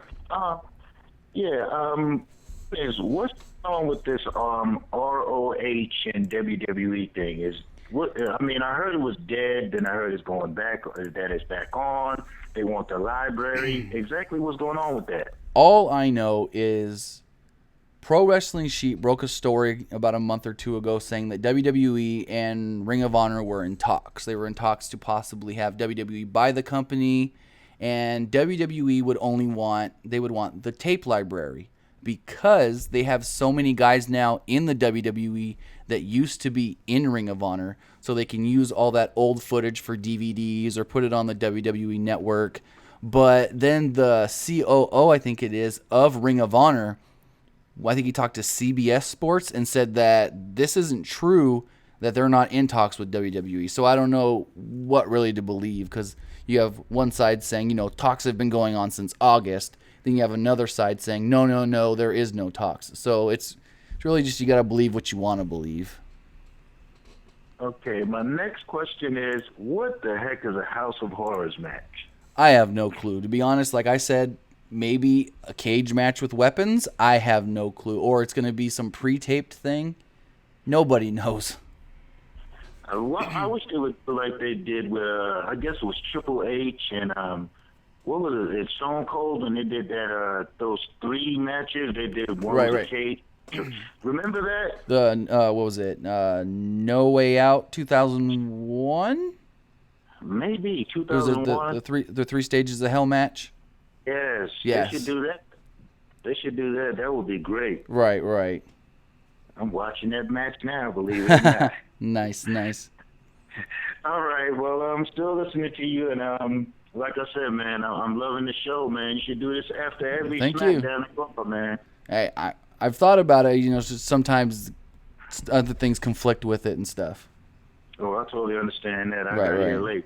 All right. Only problem is you're making me miss talking smack, but that's all right. Hey, it's on the network. You can watch it whenever. Huh? It's on the network. You replay it whenever. Oh, that is true. I do have the network, so I can watch it when I want. But I'd rather listen to this anyway. Well, I appreciate that. Right, thanks for the call. Caller, you're on the air. What's going on? Yes, this is Kenneth calling in from Texas. I got some colors for you. All right. That you may be very interested in. Okay, what you got? I remember the host mentioned something about Drew McIntyre taking on Oni Lorcan in Yes. his T debut. Yes. He actually has won. He actually won that matchup. Right. Yeah, they taped it last week. And then the two matches in regards to this Ian Almas, one of them was against a jobber by the name of Danny Burch. Okay.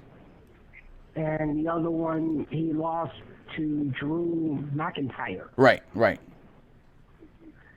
And I wanted to get the host's thoughts about this Authors of Pain.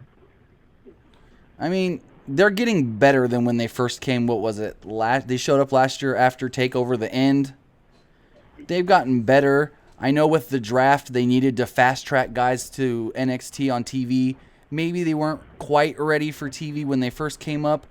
But if you look at the matches that they did, the triple threat in Orlando at TakeOver, they were actually pretty good in that match, a lot better than most would expect. So I think it's more of they got them on TV because they needed them there. They fast-tracked them. And the longer they keep them in NXT is going to be the better for them. They want them to be a monster team. So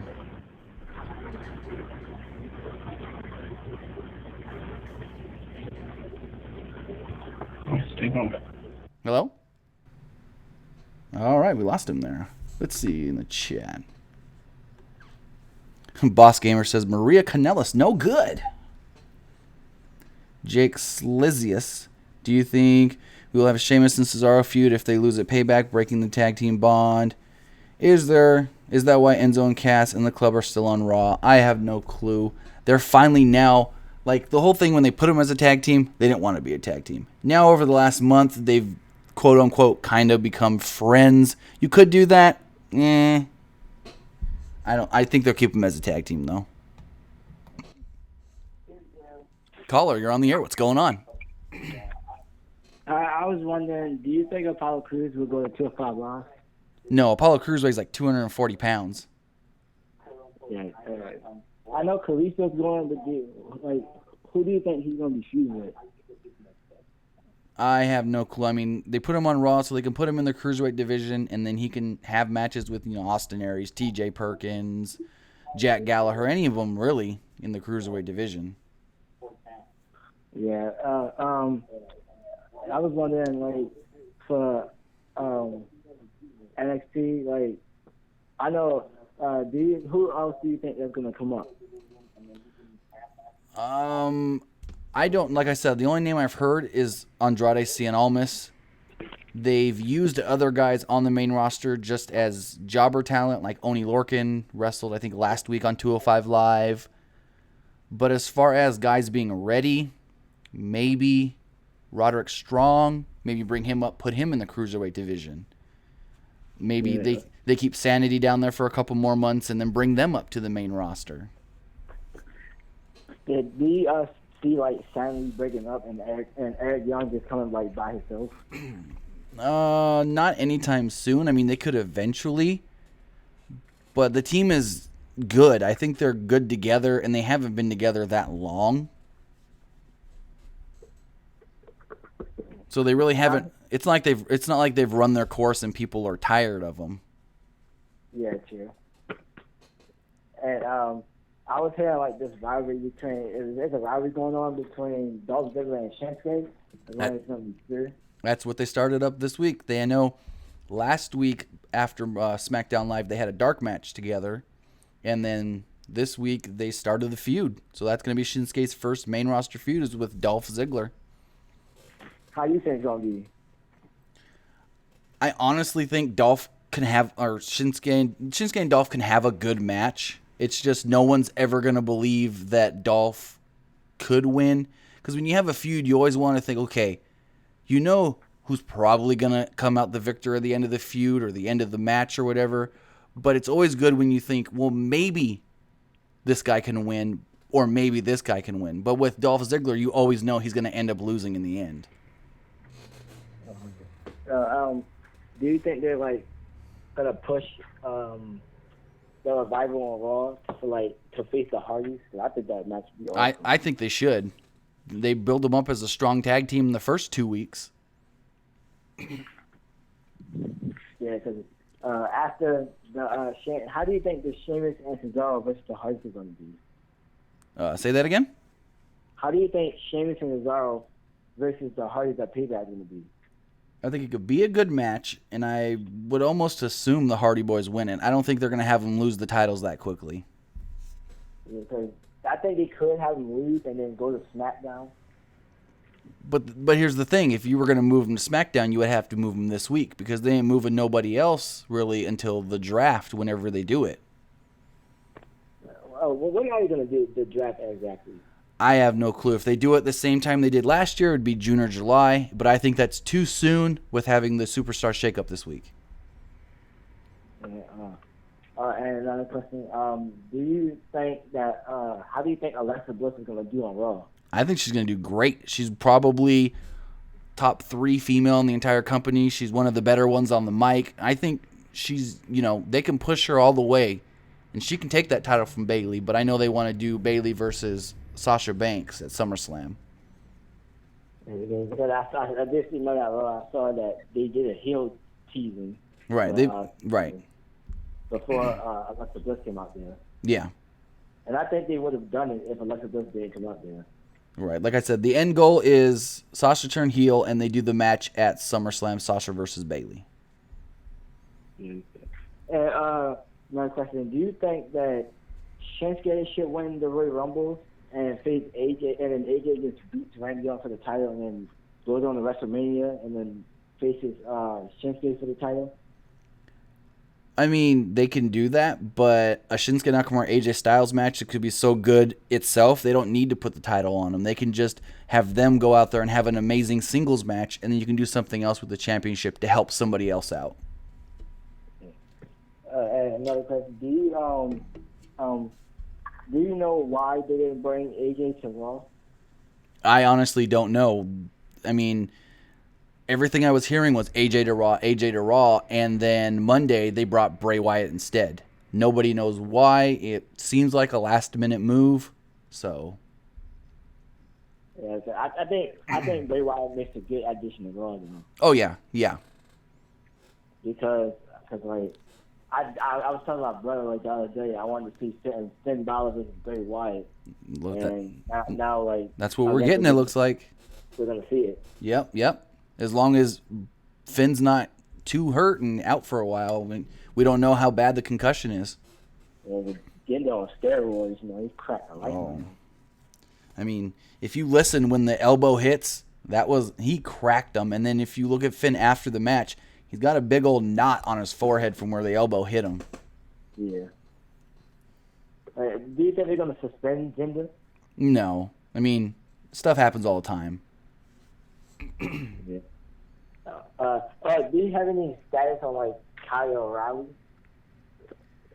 Actually, I don't. I know WWE was going to talk to him back at the beginning of the year, and then something happened with Ring of Honor and them saying that they couldn't talk to him, so they kind of backed off for a little bit. But I know there was interest towards the end of last year, early this year. Okay.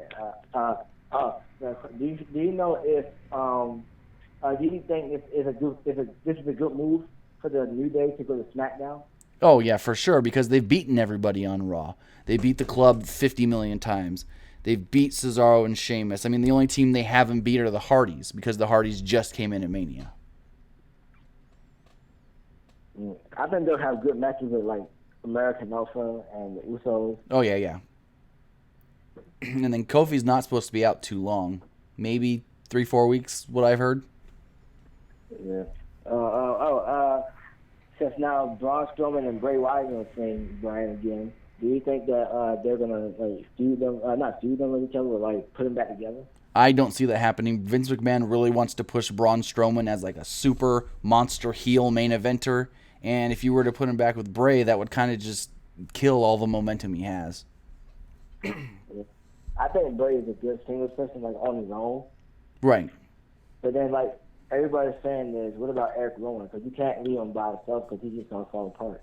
I honestly don't know. I mean, they tried it before. They did it. Luke Harper was successful. He had the IC title, had a great ladder match with Dolph Ziggler. And Rowan really did fall through the cracks for those couple months when they broke up the Wyatts.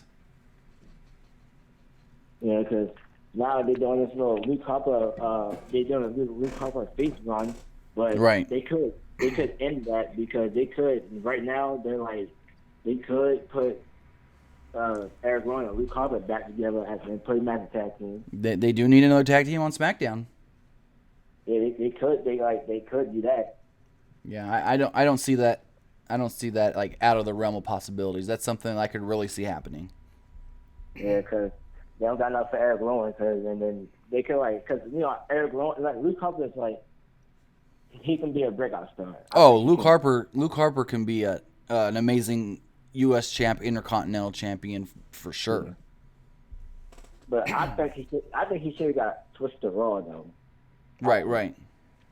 Because I think he could have had great matches with Finn or Roman or Braun. Luke Harper versus Braun Strowman. I think people want to see that. That would have been a good match. One more question. Do you think the Shield will be back together? Honestly, I mean, they could, but I wouldn't do it because it would hurt Dean Ambrose and Seth Rollins too much. Yeah, you can say, well, if they put the Shield back together, people will cheer Roman Reigns. But people hate Roman Reigns so much, they may end up booing Dean Ambrose and Seth Rollins, and they're supposed to be baby faces. Yeah, because they did start booing Seth Rollins a little bit when he joined Roman Reigns. Right. So yeah, they could do that. Yeah. Yeah, they could, but I don't see it being a good idea. I don't either. When Bobby Roode comes up to the main roster, do you think he's going to go to SmackDown or Raw? I would say SmackDown. Yeah. Yeah, I could see him go against AJ Styles. I could see that. Right. Yeah, or Shinsuke again. Oh yeah. When the next draft comes, do you think that Shinsuke and AJ is coming to Raw? Do you think they're coming to Raw? Yeah, when the next draft comes. No, they're gonna keep them on SmackDown. If they wanted Shinsuke on Raw, they would have put him on Raw last week instead of bringing him to SmackDown at all. True. I think Charlotte's gonna be excellent on SmackDown. Oh yeah, because she's beaten it's kind of like a New Day thing. She beat everybody, all the women on Raw already. So you bring her on SmackDown, she's got a whole new crop of people to have matches with, and I think her and Naomi can have some good matches. Yeah. And her and Becky Lynch. Yes, we've seen them have some good matches in NXT, and we saw they had okay matches on the main roster like Royal Rumble last year. Yeah, and I was hearing some rumors, not rumors, people saying that Raw has the better women's division and tag team division. But when it comes to the men division, it's the men. The men's, I mean, they're about even. Raw may have a couple more bigger name guys, but SmackDown's got a good base, I feel. Yeah, because everybody's kind of SmackDown's a right opportunity, but I think so too. Right. Yeah. Yeah, thank you. All right, thanks for the call.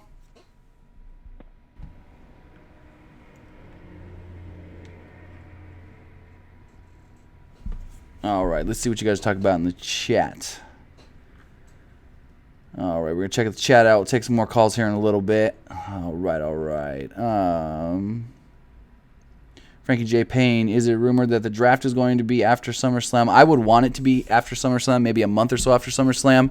I think doing it before SummerSlam is just too soon after the Superstar Shakeup. Lucha Dragons should win the tag titles on Raw. Lucha Dragons can't be a tag team because they were split up. I didn't realize it, but you guys told me here in the live stream. They brought Kalisto, I knew. Raw, okay, cool. And Sin Cara got brought to SmackDown. I didn't even realize that. I didn't even hear them say that on SmackDown. But yeah, Sin Cara got brought to SmackDown. Don't know why, but yeah. Bullet covers Shield. How long is Finn Balor with concussion? Unknown. We don't know how severe the concussion actually is. Let's see what else you guys saying here in the chat. Rebellious Trap says I want iconic duo on SmackDown Live. Jack Slaz. I always say her name. I'm just gonna call you Jake. Jake. How should WWE use Sin Cara on SmackDown Live? Only thing I could think of is Lucha Dragons, but not valid anymore. Correct. And I mean, they used him as a jobber on Raw. They're probably just gonna use him as a jobber on SmackDown.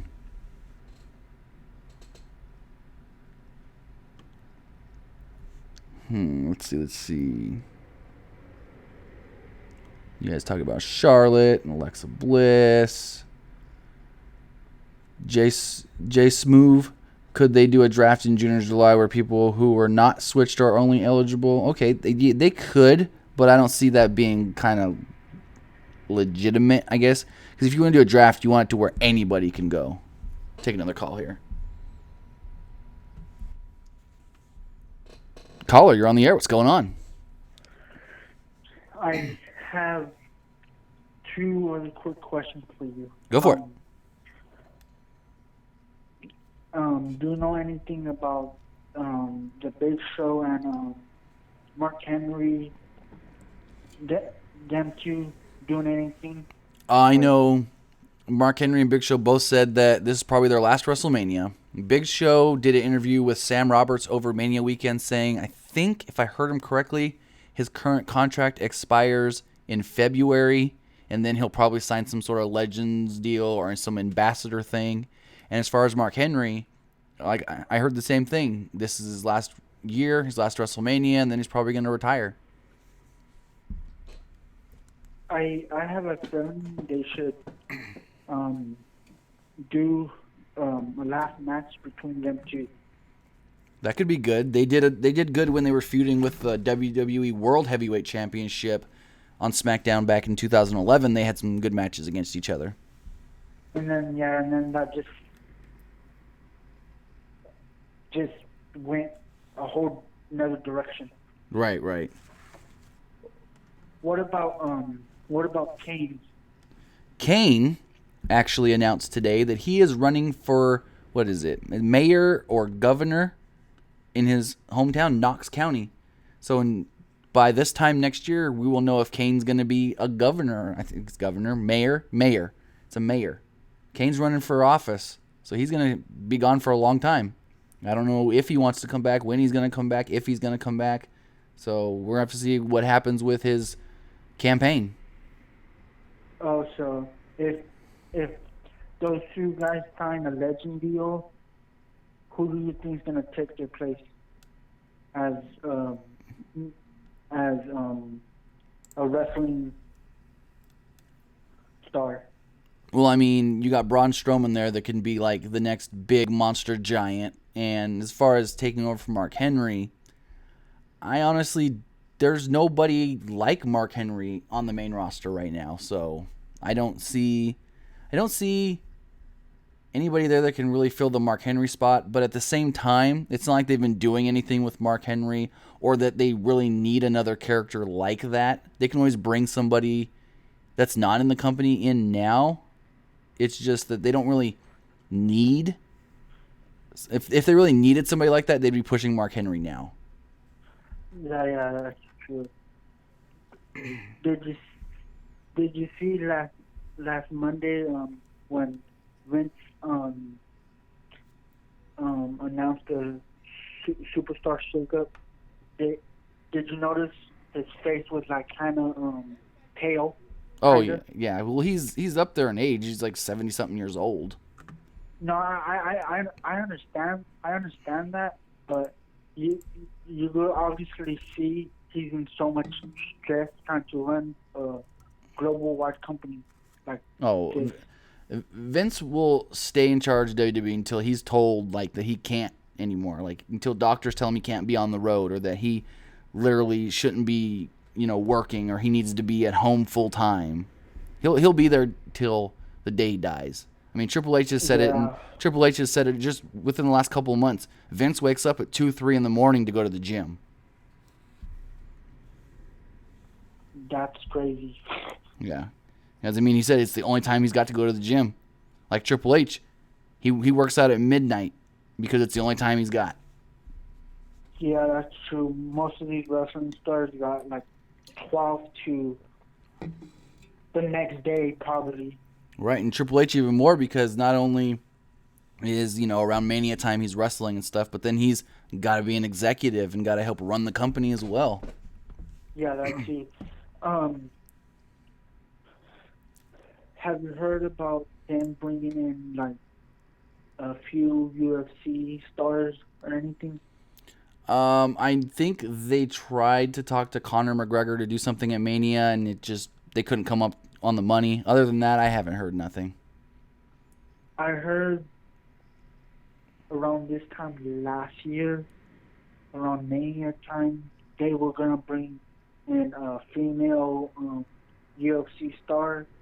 Yes, they wanted to use Paige Van Zandt at SummerSlam, but she wanted to fully commit to her training camp. Yeah, I understand that, but and then the whole Conor McGregor thing. Right. If you can't see that Lesnar and Conor McGregor don't even look like they want to be in a room together without management or whatever. I honestly don't know. Oh. Because if you watch some of their interviews with each other, they get kind of physical with each other. I don't think they've ever done anything UFC or with Brock and Conor McGregor. They're not even the same weight class. Oh, that's true. Yeah. But in the wrestling world, I mean, that's a whole different.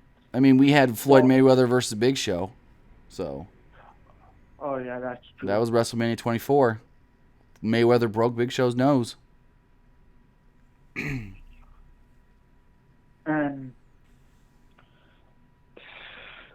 that's gonna only be the other big guy. Basically, Braun Strowman. I mean, you got Braun Strowman. You know, the big guy. You got Samoa Joe can be a big killer guy as well. Oh yeah, that too. But you never know the feud between him and Seth Rollins. Seth Rollins. That could go on for probably up to next year's WrestleMania. I don't see them dragging that out that long.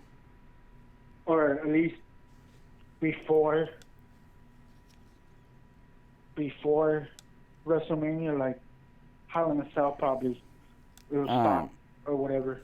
We'll have to wait and see. I don't know exactly what the plan is for any of those guys. Right now, they wanted to get past WrestleMania, switch some things up, and then they're gonna figure out what they're doing past Payback. Right now the plan in place is to get to Payback and then go from there.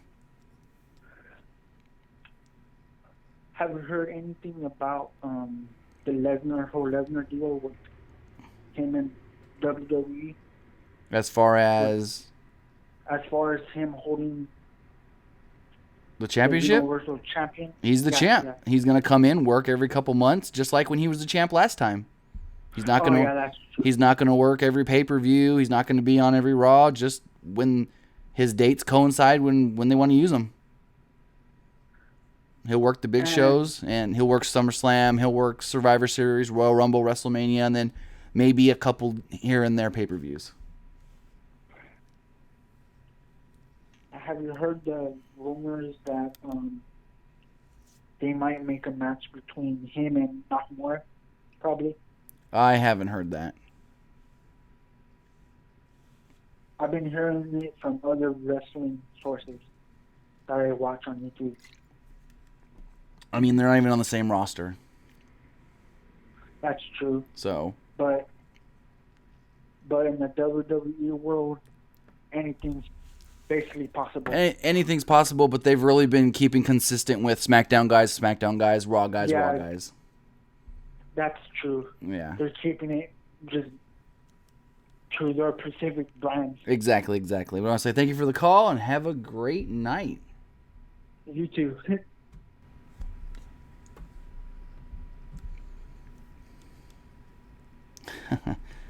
All right, let's see. What are you guys talking about in the chat? If you guys want to give us a call, phone number is 559-475-8473. We'll be on for a little bit longer here. Got a caller calling in. Caller, you're on the air. What's going on? Do you think that when do you think CM Punk is coming back, and what brand do you think he's going to? I don't see CM Punk coming back. I mean, CM Punk has literally said that he would consider himself a failure. He said that his life will be a complete fail if he ever came back to the WWE. And Triple H doesn't want him back. Vince, I don't know. But as far as Triple H, I really highly doubt Triple H wants CM Punk back. And CM Punk has no interest at all coming back to the WWE. Okay, and do you see Kurt Angle fighting anytime soon? He could if he can get cleared. He's got neck issues, and I think he's got back issues. And they've said before, if he can get cleared and if their doctors can say that he's okay, then I could see something maybe next year at WrestleMania, like a retirement match. But he's not going to be wrestling full-time or anything. And like I said, it all depends on if the doctors will even clear him in the WWE. Because it's way different to get cleared in WWE than it is to get cleared for, say, TNA or What Culture Pro Wrestling or Ring of Honor. WWE is way more strict. And do you see WWE giving Nia Jax the championship match or payback? I think it's either going to be Nia Jax, which is a very strong possibility, or they're going to do a multi-woman match after seeing, Mickey and Alexa both come in. So it's either going to be, like I said, the multi-woman match is possible, but they made Nia look so strong last week and this week that I would not be surprised if they make that one-on-one match. Okay, and for AJ, for him and Kevin Owens, so they're going to each other at Backlash, right? That's what it looks like. And how do you think that match would be? I think it'd be a great match. Do you think AJ will win the championship? There's a chance. It all depends on what the plans are for AJ and Kevin Owens going forward. Do they want either of them to challenge for the heavyweight championship? If so, then if they want Owens to challenge Orton for the title, then they give the U.S. title to AJ. If they want AJ to challenge Orton, then they keep the title on Kevin Owens. It all depends on where they want to go with the guys next, whoever they want. Because to be honest, in my opinion, other than maybe a Nakamura, they're the only two guys I can see legitimately challenging Orton for the title. Yeah, because isn't AJ a face now? He's kind of what you would call a tweener. He does heel things, but he gets cheered and he says babyface things. It's kind of like a back and forth kind of thing. Yeah, I didn't introduce him for free. Right. Yeah. Thank you. All right, thank you. Have a good night.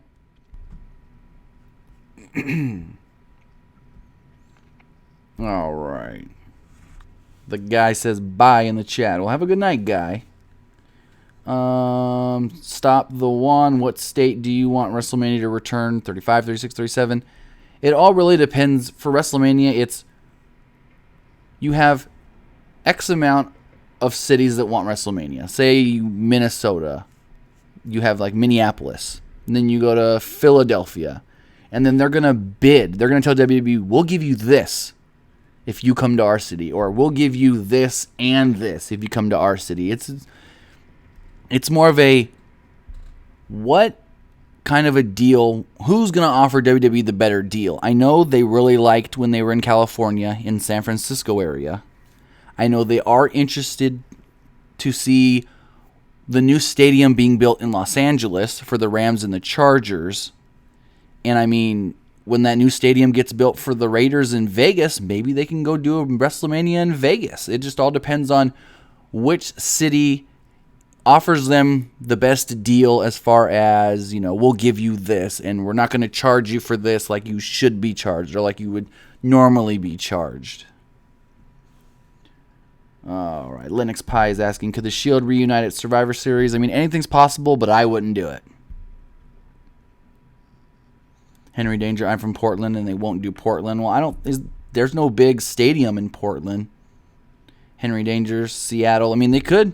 They did Seattle, was it WrestleMania 19? Safeco Field.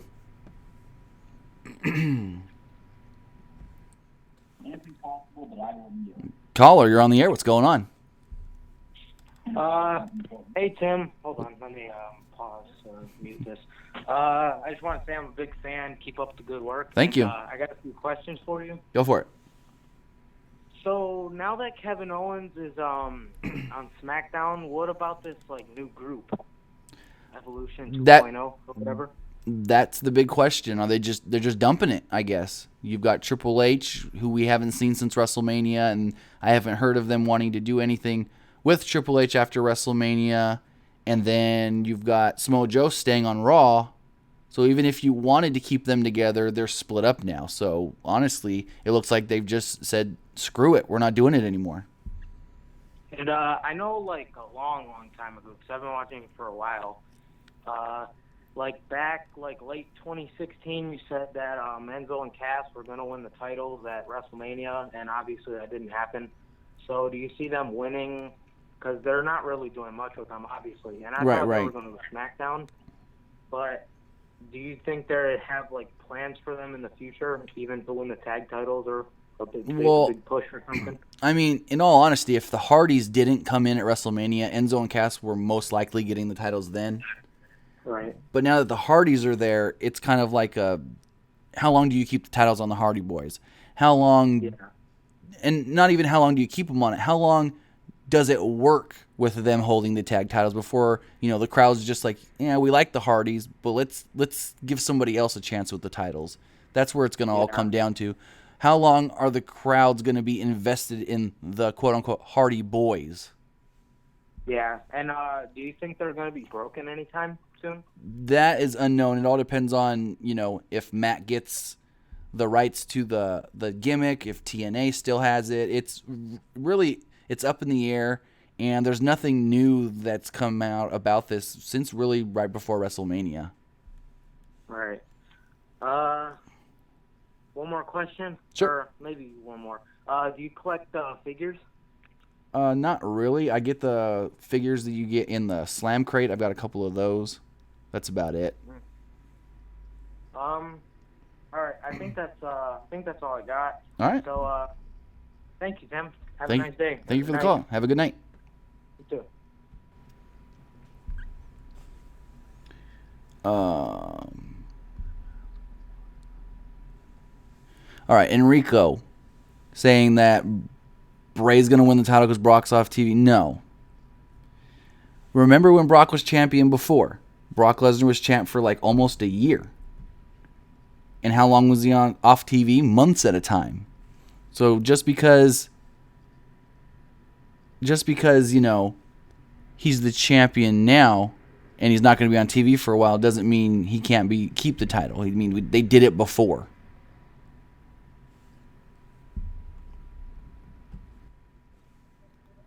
Caller, you're on the air. What's going on? Good. What's your question? I'm kind of curious about that women's tournament thing that's supposed to go on later in the year. Right. So what I'm really curious is after when the tournament is over, if they're going to put the women straight onto the main roster or build its own type of show that would be put on the WWE network. I mean, they could, but it all really depends on, who they bring in for this tournament, and not even who they bring in, but who they actually sign. Because if you remember with the Cruiserweight Classic, we had Kota Ibushi, Zack Sabre Jr., but neither of those guys actually signed with the company. So it depends on, how are the numbers for this tournament, as far as are people actually interested, and do they watch every week, and are the numbers big enough to actually give the women their own show? I honestly think that depending on who wins it and who's in it and who signs with the company, you bring in a couple to SmackDown, a couple to Raw, and then throw the rest in NXT. Well, what I was thinking is, if they're going to put, like, their main roster, like the Raw and SmackDown, make a tournament out of that, just to see the best women there, then just keep them on the main roster. But if they're going to bring in, like, new talent and stuff like that, I can see them making this own type of show based off the storylines they're having right now with, like, the Alexa Bliss and the Mickey James, the Nia Jax, that big, powerful dude, the Sasha Banks Bayley thing, and then what they're going to do SmackDown in the upcoming future, and then what they're going to do with this new talent it brought in to make all these new storylines and stuff. So I could see that as a new show, but I just don't know with, like, how this woman's revolution thing is, if they want to put it on national television or not. Right, because they said there's 32 women and they're from 17 different countries. So obviously it's going to be like, there's obviously going to be new talent. It's from what I'm hearing, it's going to be like the Cruiserweight Classic. It's going to be people we've never seen before. And if you look at it like with the Cruiserweight Classic, the only person we had seen on NXT that was in this was Rich Swann. Yeah. So it's gonna be all people that we most likely haven't seen in WWE before. Okay. And kind of also another question on the women's side of things. I was recently on watching SportsCenter lately, and they were interviewing Stephanie McMahon, and they asked a question about Ronda Rousey and how Stephanie McMahon would like to bring her in sometime in the future based off her UFC issues. Do you think this would be a good fit, or would it not work? It'd be. I mean, it could work. Good. It could work. It just all depends on how much she wants to commit. It's all on Ronda and how much she actually wants to commit to the WWE, and as far as if she's willing to train to be an actual professional wrestler, or if they're just going to use her sparingly here and there for ratings. Well, she's already a big enough name and stuff, and they can probably give her a bigger contract like they're doing with, like, Lesnar and stuff like around now. Right. And possibly do something with her in the future there. I mean, it is something that they all are interested in, as far as Ronda's a huge WWE fan. She actually is friends with Stephanie McMahon. So I mean, it's not out of the question. It's something that could happen. It all depends on Ronda and how much she wants to commit to it, and exactly what kind of deal she signs and what they want to use her for. Okay. My last question is, what's going on with Andres Cien Almas right now? Like I said earlier, he's on the short list to come to the main roster. They really want to bring him up. At last week's tapings, he had 2 matches. One was against a jobber, I think it was Danny Burch, and then he faced Drew McIntyre. Other than that, he didn't do anything storyline-wise. So Ty Dillinger really did more storyline-wise than he did, so he can come up at any time. Yeah, but I just don't know, like, when are they going to put him up? Because they have this Superstar Shakeup, and then the Raw and SmackDowns after WrestleMania. I just don't see, like, an appropriate time to put him up until, like, possibly the next draft or whenever that's going to be. I mean, they can wait till SummerSlam time, or maybe they thought, we're doing too many switches this week. They save him as the last kind of call-up or last kind of move next week. Okay. Because, like I said, he didn't do anything storyline-wise at the tapings last week, so his status is really up in the air right now. Okay. And one more thing. All right. Could you tell me if this joke is all right? Okay. All right. Why was 6 afraid of 7? Why? Because 7 was a registered 6 offender. All right, we're done.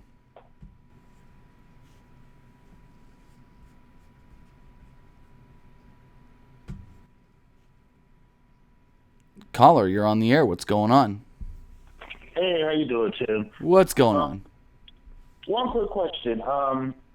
What is going on with this Roman Reigns feud with Braun Strowman? Because they were pushing Brock and Roman. Now they're pushing this Roman and Strowman thing. So what the plan is, as far as I'm aware, the big payoff for all of this is supposed to be Roman Reigns defeating Brock Lesnar WrestleMania 34 for the Universal Championship. So they're having him beat all these big guys. You know, he beat The Undertaker. He did beat Braun Strowman back at Fastlane, and now they're doing Braun Strowman and Roman Reigns again at Payback, and then after Payback, I don't know how they get to this, but they want to do Brock Lesnar versus Braun Strowman for the Universal Championship, and of course, you would just assume Brock does go over in that. Okay, because this man is lifting ambulances and everything else. I don't know if Brock want to mess with him. Right, but, right. One more question. Sure. I'll make it short and sweet because I don't want nobody complaining about me in the comments. I just want to ask, what's going on with this Stephanie McMahon thing? Please tell me that she is never coming back because the show is so much better without her. I mean, they do this all the time. Her and Triple H, they want to take some time off TV, so they don't come back for a while. We saw it a couple years ago where they were off TV for, remember when they did the whole Survivor Series thing where they were supposed to be quote unquote fired and they were back in a month. So I don't know exactly how long they're keeping her off TV and if she wants to come back now or wait a little while, because I mean she's always there. It's not like they can't just throw her on TV whenever they want.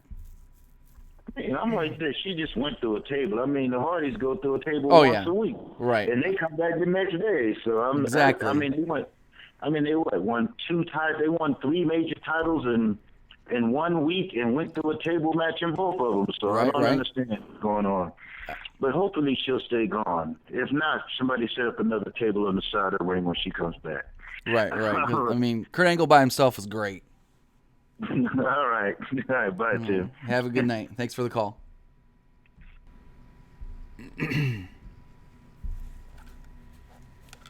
All right. Just a quick little note after that. Not the last call, but the call before that. Let's keep it a little clean. I don't want, that jokes. No, let's just keep it on topic. Wrestling. So... all right, let's see in the comments what you guys talking about.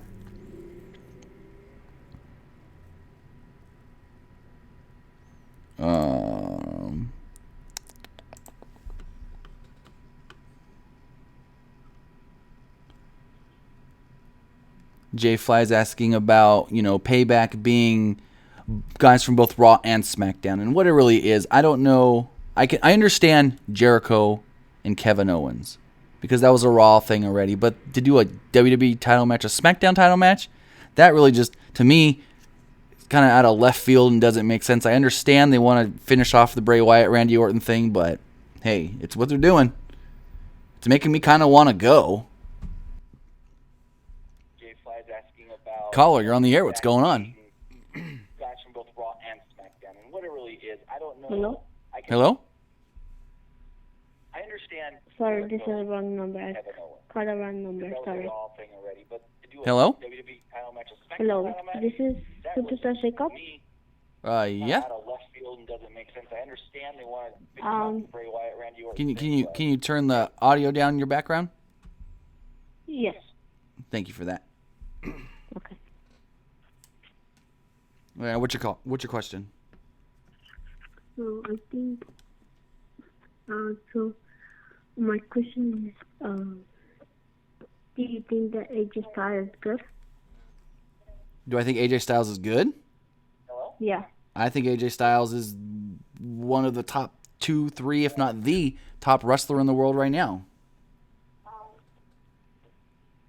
I mean, they don't say AJ Styles is the best wrestler in the world just to say it because WWE wants to say that. They say it because it's the truth.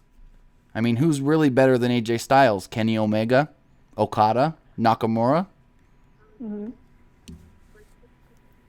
I think my favorite wrestling right now is like John Cena. Okay. and like my favorite superstar like Nikki Bella. Okay. And I think two are like the best superstar in WWE. Pardon? I don't know what you're trying to ask. Like, do you think like Nikki Bella is like the best superstar in? No, there's way better women than Nikki Bella. My opinion is like Nikki Bella is the best. Okay, that's just your opinion, but what's your question? Like, if you don't have a question, then My question is like, do you think like I think they should change the New Day to Raw and move the Big Cash and Maury to SmackDown. It's better. okay, well it's good. I think moving the New Day to SmackDown was a good idea since they've beaten everybody on Raw.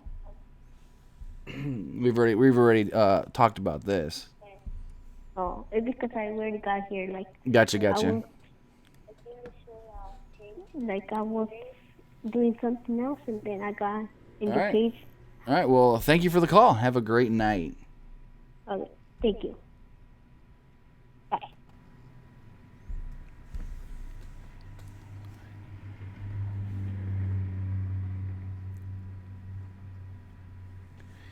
All right, so let's see. We'll go another 10, 15 minutes. We'll cut this off at the 2.5 hour mark. We got about 15 minutes left. Let's see, caller. All right, we got another call coming in right now. Caller, you're on the air. How's it going?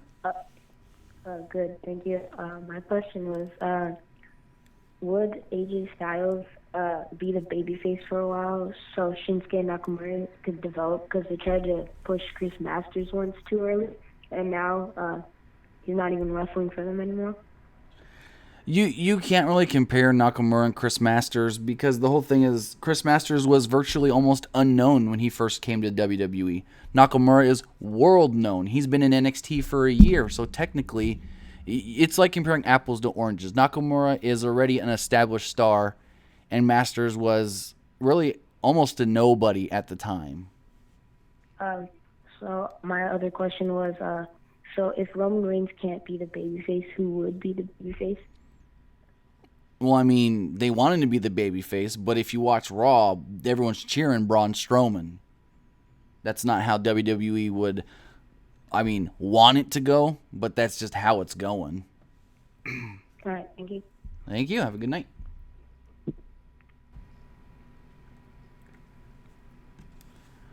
Stop the One is asking what I think they could do with Alexa Bliss on Monday Night Raw. I think, get through Bayley Sasha Banks. That's the plan going into SummerSlam. But then after that, you send her right there for the title. And Alexa Bliss is one of the better women they do have in the WWE. I really think that she can have great matches. We really didn't even get to see it in NXT, but she can have good matches with Sasha Banks. She can have good matches with Bayley. Alexa Bliss they didn't give her that SmackDown Women's title just to give it to her because she's pretty. No, they gave it to her because she's good.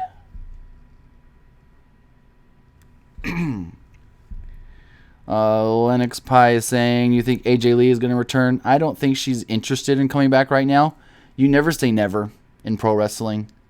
But in all honesty, I don't see her wanting to come back anytime soon. And not even because of who her husband is. That's not even... You can't... People say, oh, she won't come back because Punk.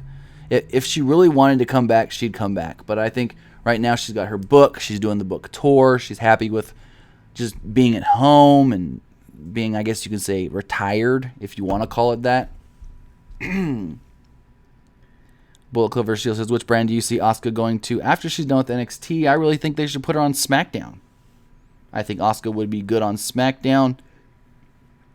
A legitimate female there that you could have as either a babyface or a heel. Because, you have some superstars, male or female, that you try to push them as a babyface, but they're better as a heel. Or you try to push them as a heel and they're better as a babyface, and you can't do either way. But Asuka's somebody that works as, you need a heel? Boom, she's a heel. You need a babyface? Just all of a sudden you need Turner, babyface. She could do both. And that's one good thing about Asuka. She's versatile. All right. Let's see. What else are you guys asking here in the chat? If you guys want to call, we got about 10 minutes left. The phone number is 559-475-8473. The line is open. If you want to call, we got about 10 minutes left here.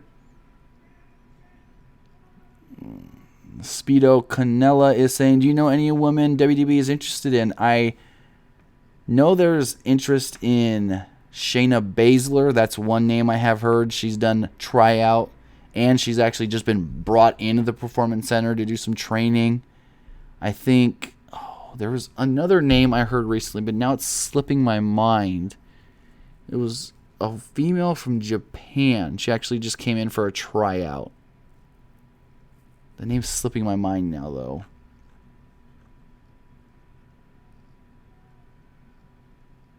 Lennox Pie is asking about Kane. We talked about this earlier, but I'll tell you right now. Kane announced today he's running for mayor of Knox County, Tennessee. I think they're supposed to... He's going to be, campaigning for the next year. And then in 2018, he sees if he wins, he's going to run as a Republican and go from there. I think his career is done. He can always come back if he wants for one last little hurrah. But as far as wrestling, I think Kane's done. I think Kane's retired. He's got his insurance agency. Him and his wife run. They're very happy running their company and their business. So yeah, Kane's. I think, in my opinion, Kane's done. But Kane had a great career. He showed up as Kane 1998. Before that, he was Isaac Yankem, the dentist. He was fake Diesel. My bad. He was fake Diesel. Let's see.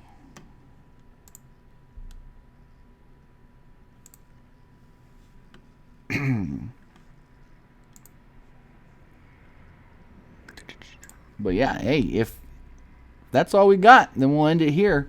If you guys want to give us a call, like I said, we'll take one or two more calls. Number is 559-475-8473. Just keep it on topic. That's all I ask. Just keep it on topic.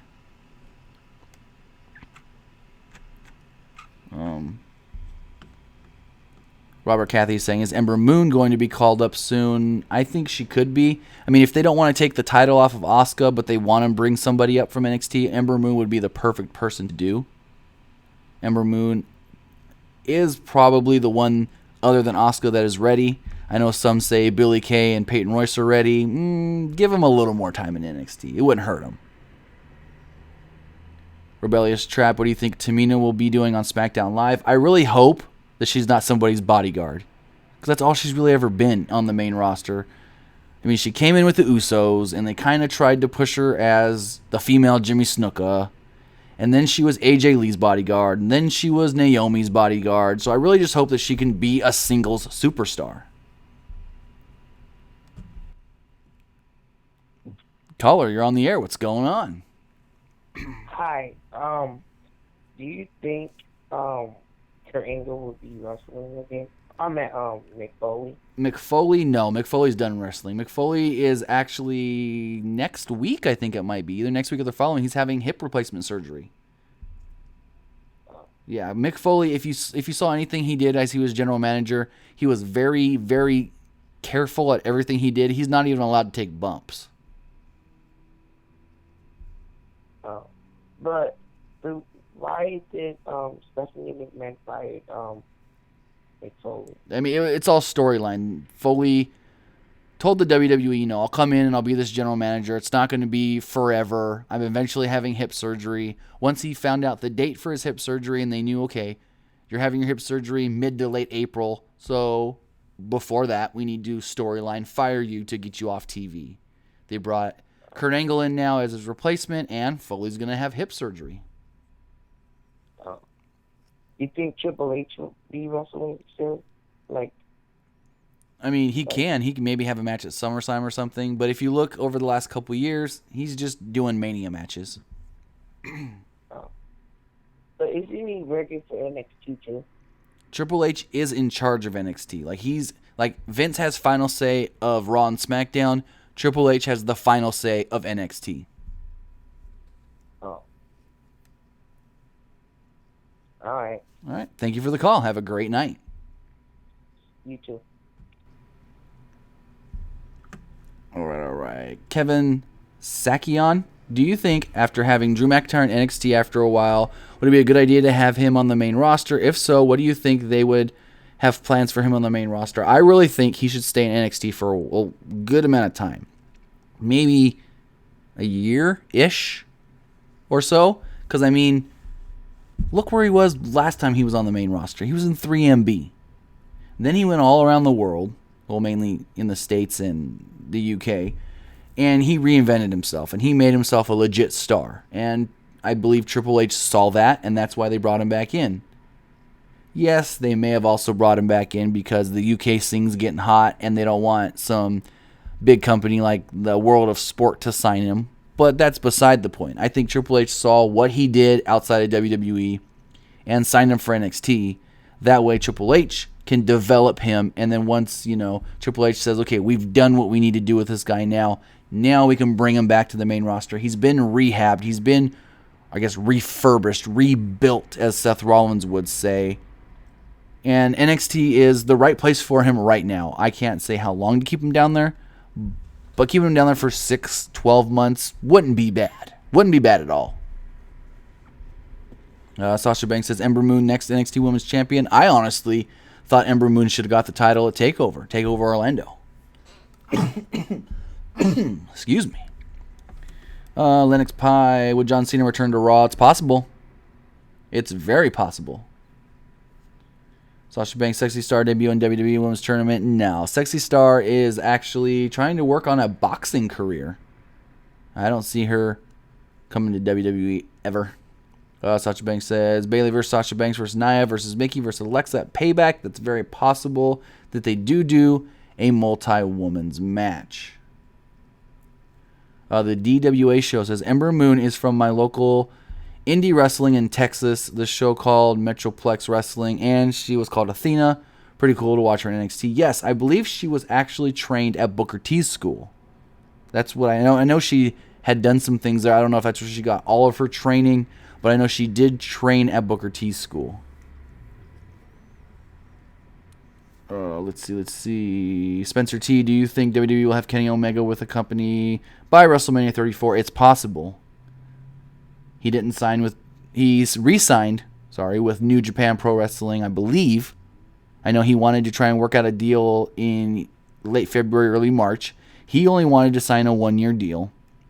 And I think from what I've heard, they came to terms on a 1-year deal. So if he does want to come to WWE next year, when that deal does come up on expiration with New Japan Pro Wrestling, hey, it can happen. Will The Rock ever come back? Eventually, he'll make a cameo appearance. I mean, I know everyone wanted to see him at WrestleMania, but with everything going on he's got like 3 movies coming out soon. I know Jumanji and Baywatch, and then Fast and the Furious comes out later this week or next. I think it's like the 18th or something around there. So he's been really busy pushing those movies and stuff, and his schedule just didn't mesh well with coming to WrestleMania, I guess. I don't know exactly why he wasn't there, but yeah, he says that he likes showing up at WrestleMania. Sasha Banks, Carmella should be SmackDown Women's Champion. Hey, here's something what most people didn't realize. Legitimately, Carmella pinned Naomi in the SmackDown Live Women's title match at WrestleMania. When Naomi and Carmella were laying on the mat, and Natalya was trying to put them both in the sharpshooter at the same time, Carmella was on top of Naomi.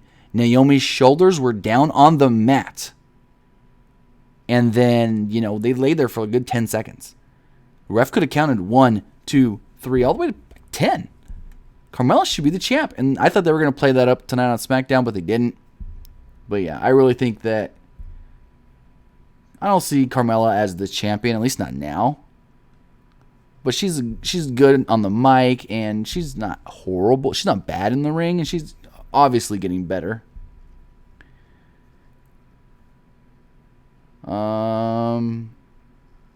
Figster7 says, who's Orton's opponent after Wyatt? That's a very good question. I mean, they can do Rusev. They can do Baron Corbin. I thought it was going to be AJ Styles. I mean, maybe it still can be AJ. AJ loses U.S. title. He loses his U.S. title championship opportunity to Kevin Owens, and he goes for Orton. Or maybe they give the U.S. title to AJ Styles so Kevin Owens can go after Randy Orton. They can do that. There's possibilities. It's very, very, very unclear which direction they're going to go after Payback, so we'll have to wait and see. Rebellious Trap, what do you think the reward for the women's tournament? Another women's championship. They're not going to bring in another women's title. I honestly have no clue what the winner's going to get. I mean, you can say, okay, whoever wins the women's tournament gets to challenge any champion. Like a Royal Rumble kind of thing. You win the tournament, you get a title match. But honestly, I haven't heard. All we know about this women's tournament is there's going to be 32 women. And they're going to be from 17 different countries. And I can assume that they're going to be all women that we've never seen in WWE. Most likely. And Spencer T says, can it be said SmackDown officially has the better show with Charlotte? Lit Boss says, how long will Nikki Bella be out of action? And will Brie return to the ring with her? Unknown. To be honest, I think Nikki's done. Nikki can come back for like a big match here and there. But as far as being a full-timer again, no. I think she's going to work less than Brock Lesnar, if she even does come back. Juan A. Camacho says they messed up by bringing up Tamina. Well, they needed to bring her in anyway. She's been working the house shows, and she was coming to SmackDown anyways. It was just a funny thing they did. It was kind of like last week when Vince was like, we've got a new general manager here on Raw. He just went into the Hall of Fame. And then Teddy Long came out. It's the same joke. The exact same joke. The DWA show. How much longer will Ellsworth be with Carmella? Personally, I'm getting tired of it. Carmella is fine on her own. Unknown. It depends on if they have any other plans for James Ellsworth. And if they don't, then they keep him with Carmella. Sasha Banks says, I want Naomi versus Charlotte feud. That would be great. I've been saying for the last week that since we got the word that, Charlotte's possibly going to SmackDown, which she did, I said, Naomi and Charlotte are two of the most athletic women on the roster. Would be great. Sasha Banks is also saying, I want Benjamin. I want Shelton on SmackDown. I think they're going to make him redo his medicals. Because if you remember, they literally said Shelton Benjamin's coming to SmackDown. But they jumped the gun because he hadn't finished his medicals yet. And then they found out the injured shoulder. He's cleared. He got cleared right before Mania weekend. So he can come back. But I think they're going to make him do those medicals first just to double check everything. Make sure the shoulder is good. Make sure he doesn't have any other injuries they haven't found out. So go from there. But yeah, I think Shelton Benjamin is very likely to come back. Lennox Pie, what about Zack Ryder's injury? He's got the knee injury. Last I heard, it was like a 6-month thing. So we'll have to wait and see. Rebellious Trap, isn't Benjamin cleared for a return? Yes, his doctors cleared him, like I said.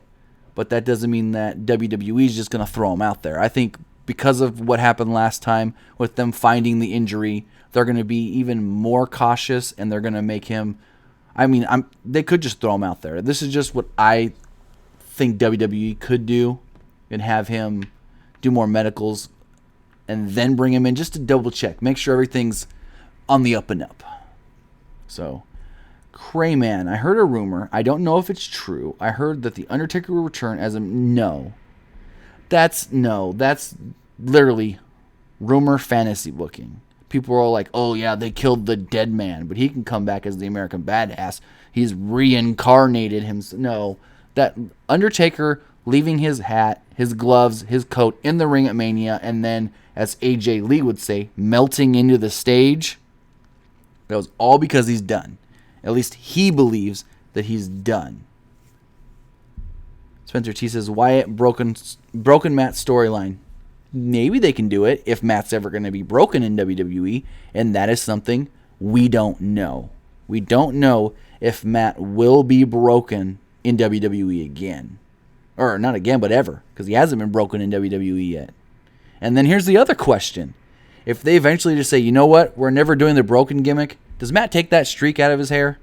Does Matt dye his hair or take the blonde out? So, but hey guys, that's going to end it here today for the live stream, talking about the Superstar Shakeup, talking about the women's tournament, talking about Finn Balor's concussion injury, and taking your calls. It was great. And hey, we're going to be taking calls every single live stream.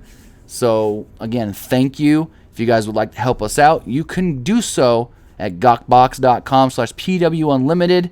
It only takes a few minutes and it doesn't cost you anything. Also, you can get our t-shirts at our TeePublic store, or you can hit that super chat button if you're here live in the live stream.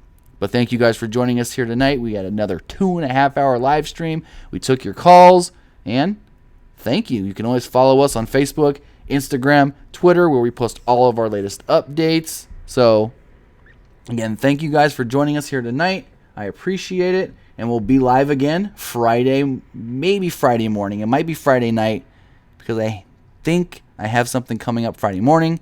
I'll let you guys know. But we'll have a show Friday, whether it be Friday morning or Friday night. Have a good night, guys.